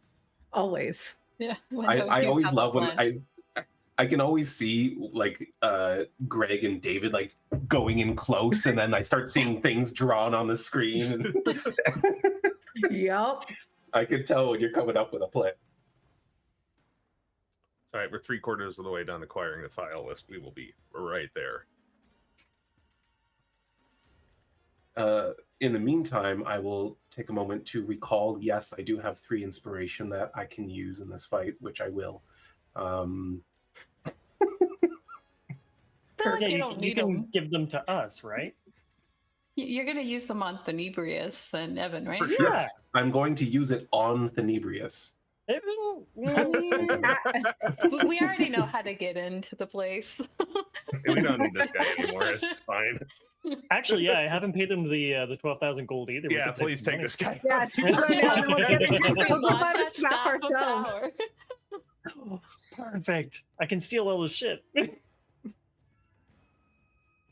You just got new back stuff, out too. of the Empire for stealing from somebody in the street. Oh, hey, honestly, that's okay. If I get a staff of power out of it, I'm fine. If I was in a video game, Yeah. that's exactly the sort of shit that I would do. You'd be like to Seraphine, stay back. I have a staff of power, and she just touches it, and it turns to dust. You're like, oh, Yep. fuck. Just like I have 6 of those in a drawer back home. Yeah.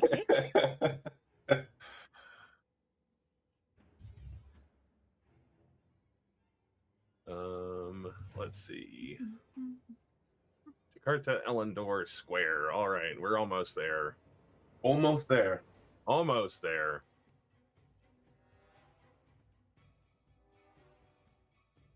All right.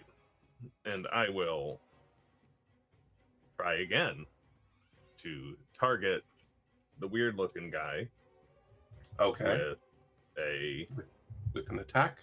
an attack. Okay. Instructions within- unclear. It hits the Nebrius. I missed anyway. But that's okay. That was just a bonus action. Extra good stuff. And then now for the main part of my turn, I'm going to send off another... of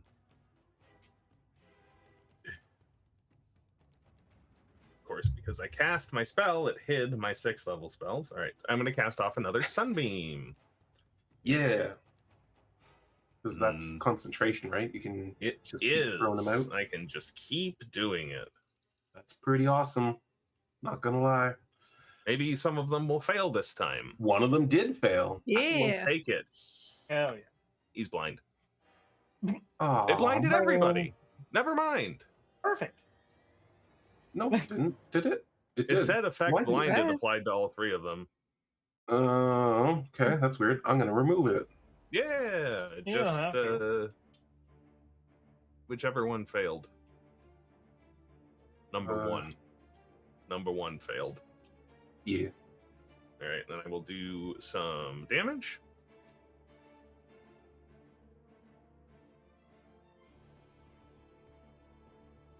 Just half for 2 of them, and then they will make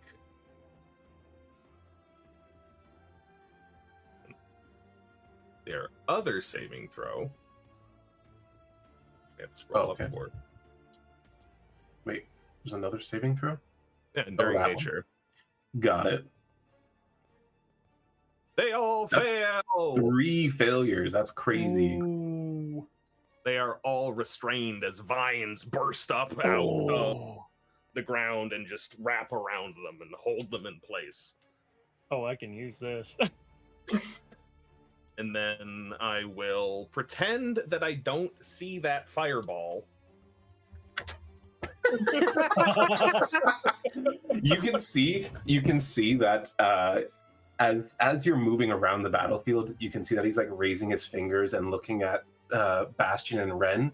But as soon as the sunbeam hits him, he just turns to look at you. And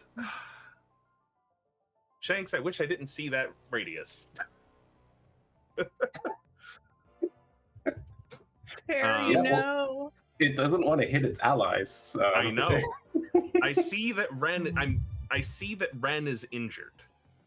Yes. Yes. Very much so. Her I'm- outfit is completely red. Let's see. I'm gonna move closer to Wren. Okay.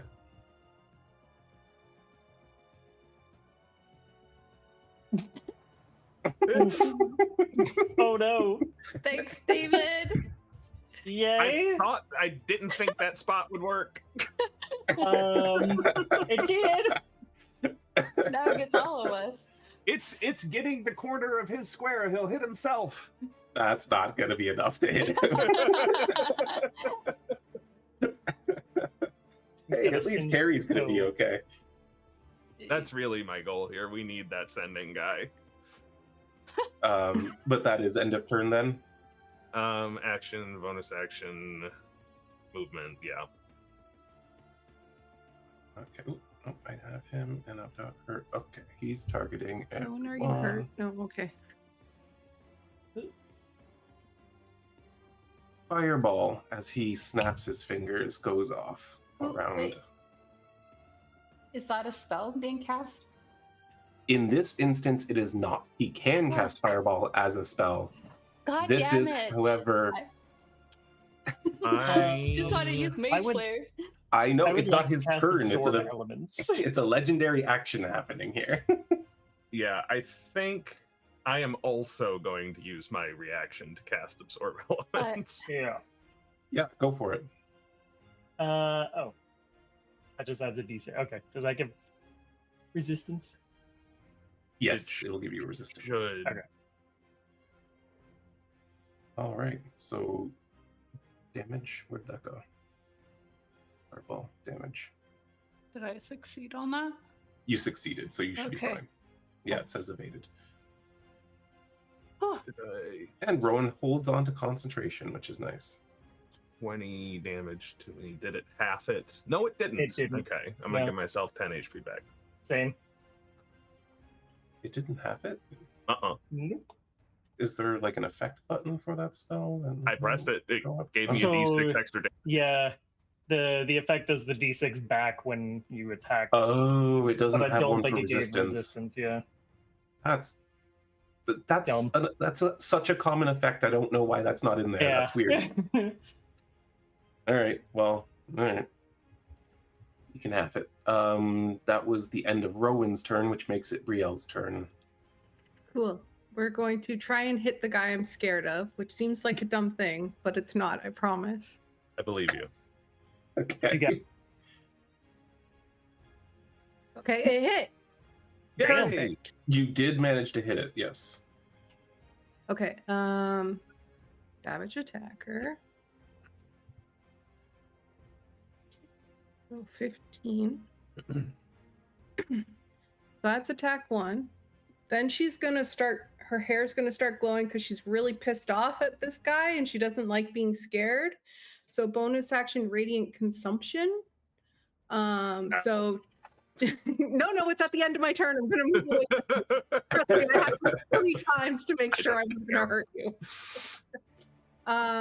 But because she hit him and I have mobile, I can move away from him over to this guy without an opportunity attack. Oh, Do I want to move to okay. this guy? 15. Still in range of Rowan. Yeah. No, I'm gonna go this. But sorry, Bastion. You're gonna get it instead. Wow, I don't want to what a hit great- Rowan. I'll hit Bastion. Yeah. What a great high sentry you are. It's okay. Don't take that from me. Okay. I mean, So then that was attack 1. Attack 2 we're gonna do on the little guy. And we're gonna just keep trying to hit him.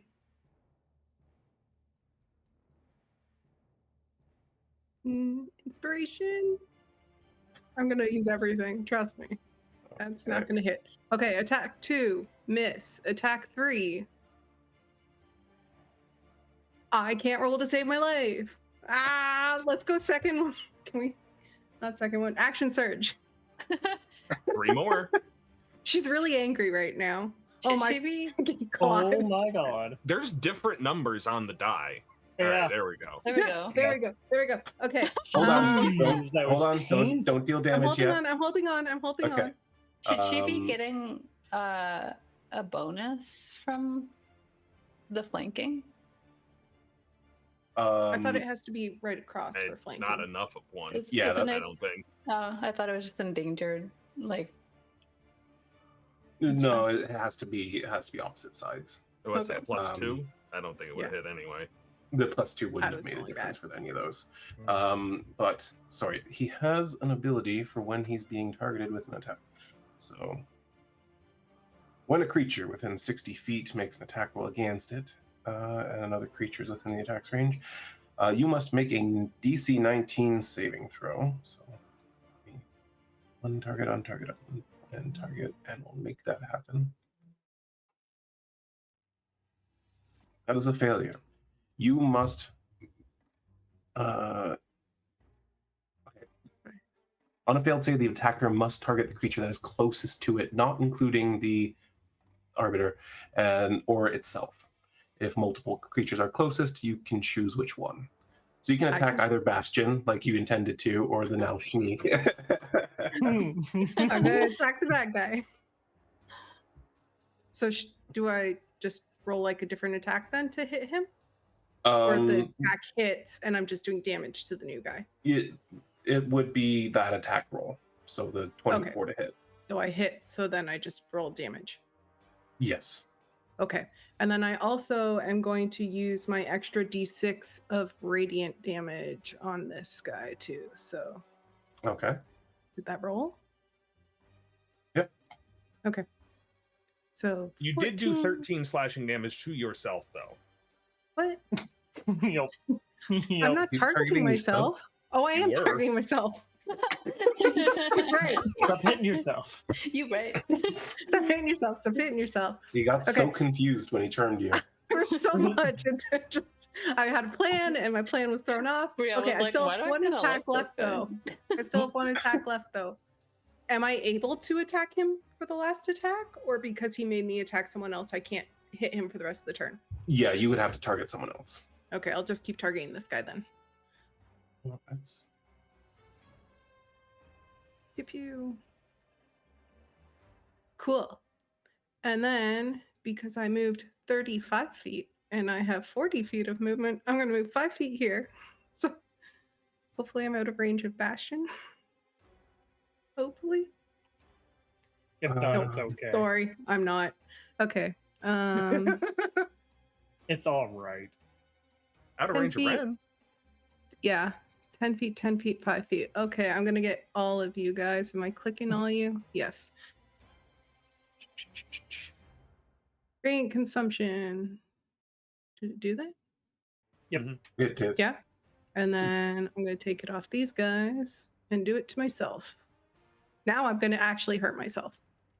You're Just a still bit. targeting the Arbiter. Okay, give him 2 points back. All right.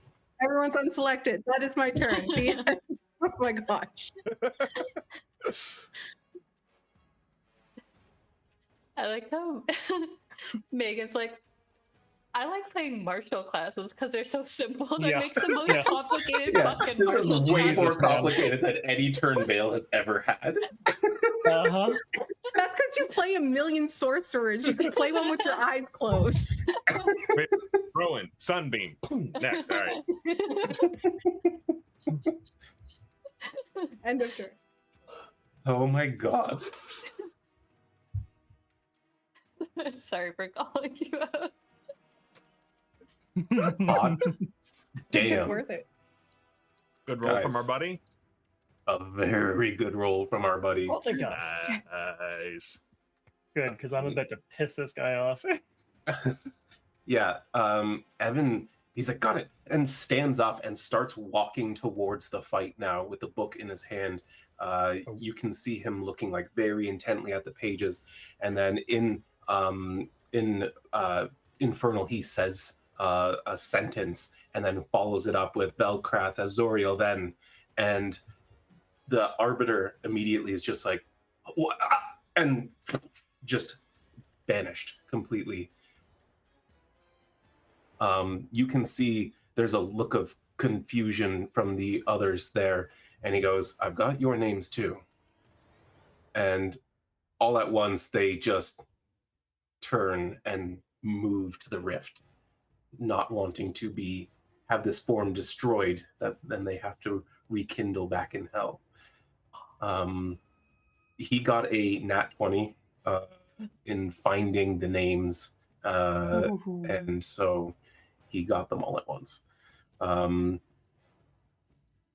as soon as they pass through the veil and into hell, you see him walk forwards, and he holds his staff up to it and makes a quick incantation, and the rift closes up. As that's happening, you can hear the steel boots of about 4 dozen men coming your way as the city guard comes into view, having not expected demons to appear in the middle of the town square. And given, again, it's only been like 18 seconds since they arrived, Pretty good response time. Pretty good, yeah, honestly.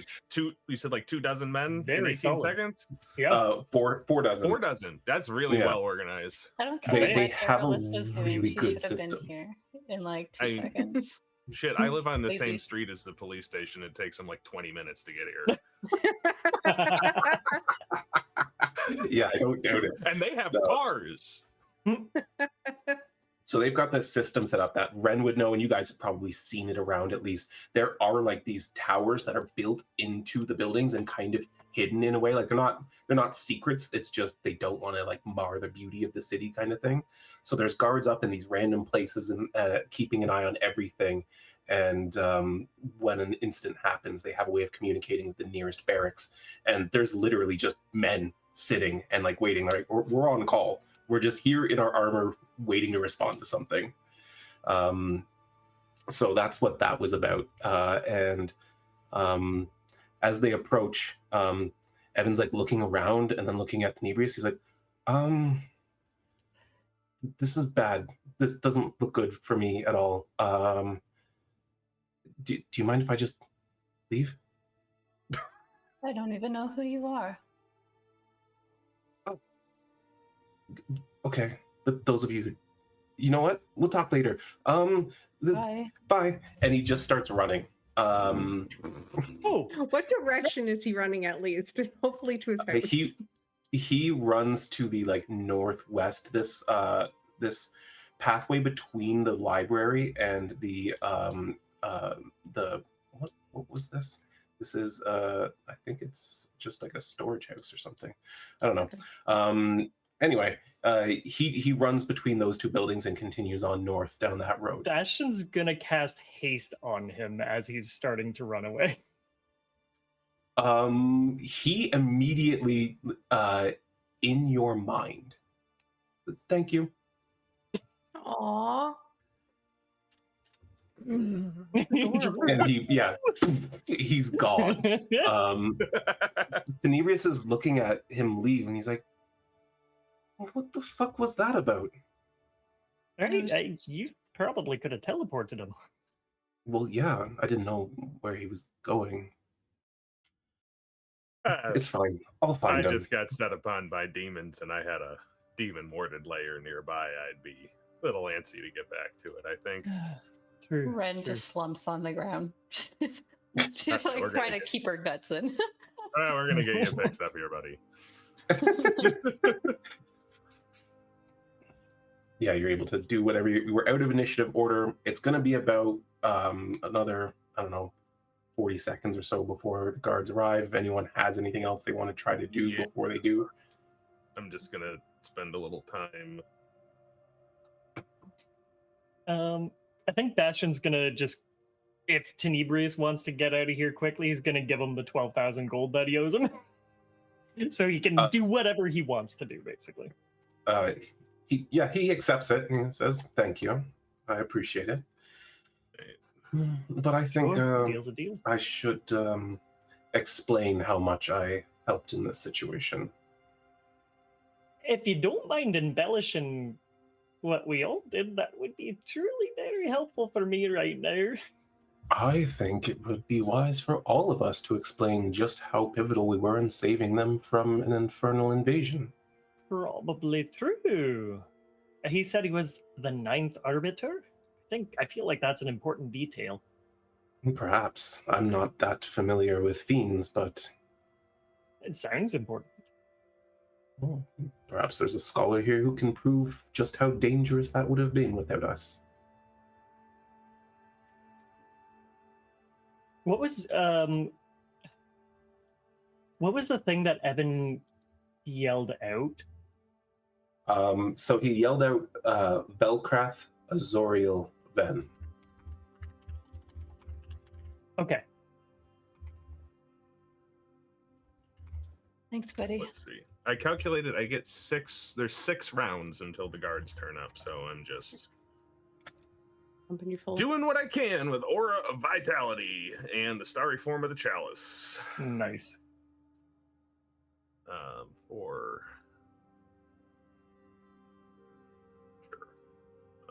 Sorry, what was the last word? Shanks? Ven. Venn. all right. Okay. So as Rhowan's here dishing out healing, and Tenebrius is wondering why the cute boy just left. Oh yeah, I forgot he was He's having into like wine with Bastion later. Hey, why not both? Listen, he's allowed to romance as many people as he wants to, okay? Yes, it's true. We're playing date everything. He touches the statue. Touches a staff.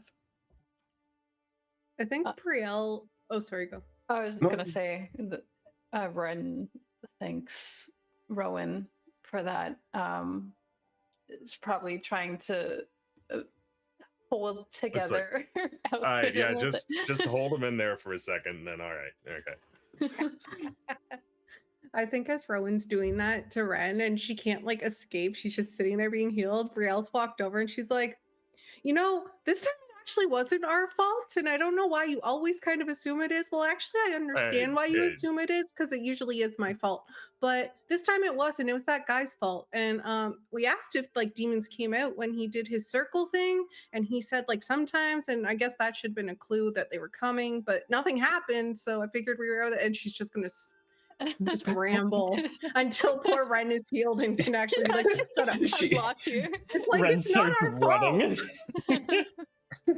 As she's rambling, the guard does march up into the square, and they're all a little perplexed at how there's just a bunch of people sitting around here. Does Wren remain as Wren or shift back to Elrin? Oh yeah, she would be Elrin now at this point. I think as soon as she was done fighting actively, and it looked like maybe there was no one, like everyone cleared the area, I assume. Yeah, she would have done that. Okay, then yeah, they show up, and the captain of this squad looks around and just says, "What the fuck happened?" That's a really good question. Portal to Demons. hell? Popped up in the street. I'm going to need a more thorough account than that. And as he says that, Tenebrius steps up to him. He's like, "Hello, I am the great and powerful Tenebrius. I'm sure you've heard my name. You've probably read all my books. But you see, I was doing a bit of shopping with my friends here. I believe, Dolores. yes, the Dolores boy among them, charming young man. Anyway, as you can see, we were just doing a bit of shopping, and suddenly a rift to the nine hells opened up, and these terrible, terrible fiends broke through. Massive Nalshanese, and one calling himself the Ninth Arbiter. Not really familiar with who that is myself, but being a wizard of great importance and renown, I felt it was my opportunity to assist these powerful, powerful young people in slaying the demons and casting them back to the hells. It's true, I single-handedly managed to restrain 3 of them myself. That is true. In fact, that was a display of magic that I've never seen before, even in books. Quite talented people you have. So, needless to say, you ought to reward them and perhaps just keep me in mind if I should want a tower here in the future. They did mention something about threatening to level the entire city. True, yeah. That was Imagine on the how table. fast he could be if there was a tower here. He could come real fast and save you guys. Really, it only takes seconds for me to arrive from across the world. I'd be happy to help out.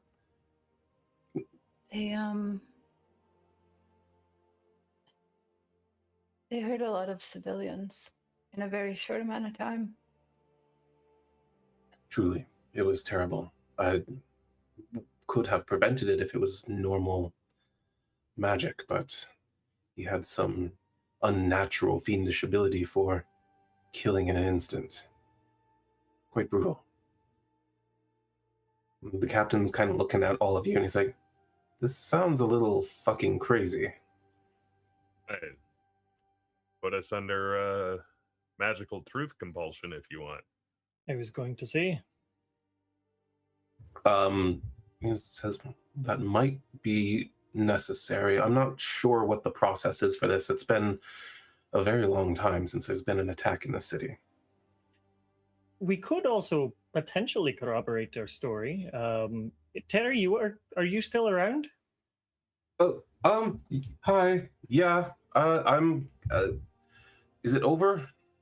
It's I over, think Terry. so. You're fine. Okay. Everything they're saying is true. These devils came out of a rift. It was very powerful magic. I was hiding like a coward because they were killing people like that. He snapped his fingers and 12 people died. It was terrifying. But they all fought bravely and protected us. It's like, all right. Your family's staying at the villa nearby, yes? Yeah, yes. Remain there until you hear from us. I can't. However, you can Well, find me at the Storm's Respite. It's a ship at the docks. he looks to a soldier to his right. He's like, I'm not putting you on a ship. I can stay with you. It's fine. It's been a shitty day anyways, so... Not saying that your company is shitty, just a lot of things have happening. Devils was actually not the worst part of it. Oddly enough. Listen, this is all a bit messy. I'm going to talk to my superiors, and I will talk to your mother.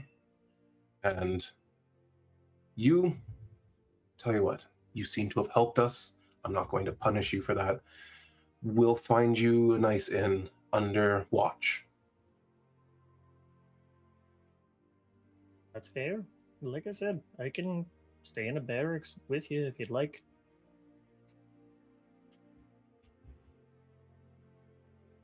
I'm very humble when it comes down to it. Now, Now, No. I've learned. Okay. Are there any other devils we need to know about? Anything that got away?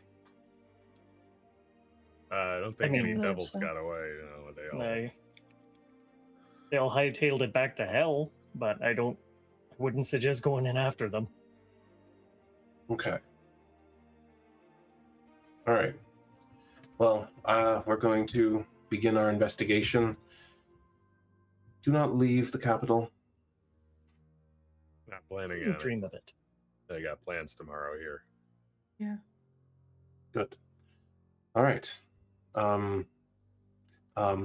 You four, find him lodgings. I don't care where. And with that, few guards. Go ahead. Whatever guards they were that were put in charge of finding a room for Bastion, Mhm. Wren is going to say, and whatever you do decide, would you be able to send word perhaps to my mother's villa to let us know where he is? Oh, of course, sir. We will make sure to update you as soon as we're able to. Thank you. Oh, hey, Wren. Or- Sorry. No. Before I go, do you want to do the whole, like, talkie-talkie thing? At least it covers us for a little while. That's not a bad idea. If you can. I will do that. I don't I've think been it- craving that for the past few, like, days. Just like, no, it was right there. That was a good thought to have for sure. Did I use my free one today? I don't think I don't so. know. I can't keep track of that. I don't think I'll you just- did. I'll just mark it off. I have a lot of them. It's fine. All right. So, Bastion, you are escorted somewhere to find lodgings for the night. The other guards go about their business. You can see some of them have gone to sort of see to the bodies that are charred and burning. Some of them are rallying the people who remain in the area. And you can see that as they do that, they are asking questions and comparing notes with each other. None of them seem to be paying attention to the three of you. They seem, being part of the Dolores family, they expect you're just going to heed their words and do what's expected of you. However, Wren, as you are watching this unfold, let's see. You hear a voice come into your head of Drabar. He says, Elrin, I have a place in the city. Would you come meet me? It's the only place I can ensure our privacy.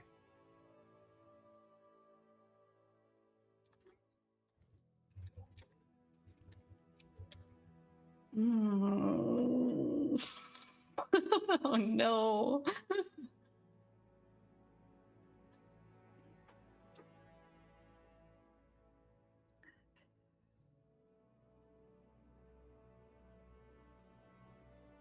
I'm unfortunately being watched by the guard. However, if you can wait, tell me where you are. I can be there later. He sends back and gives you a very precise address and follows it up with, do not keep me waiting too long.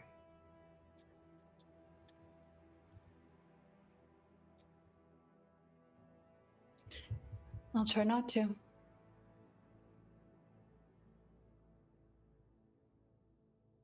And since we are past 8 o'clock, I think that's a decent place to stop for now.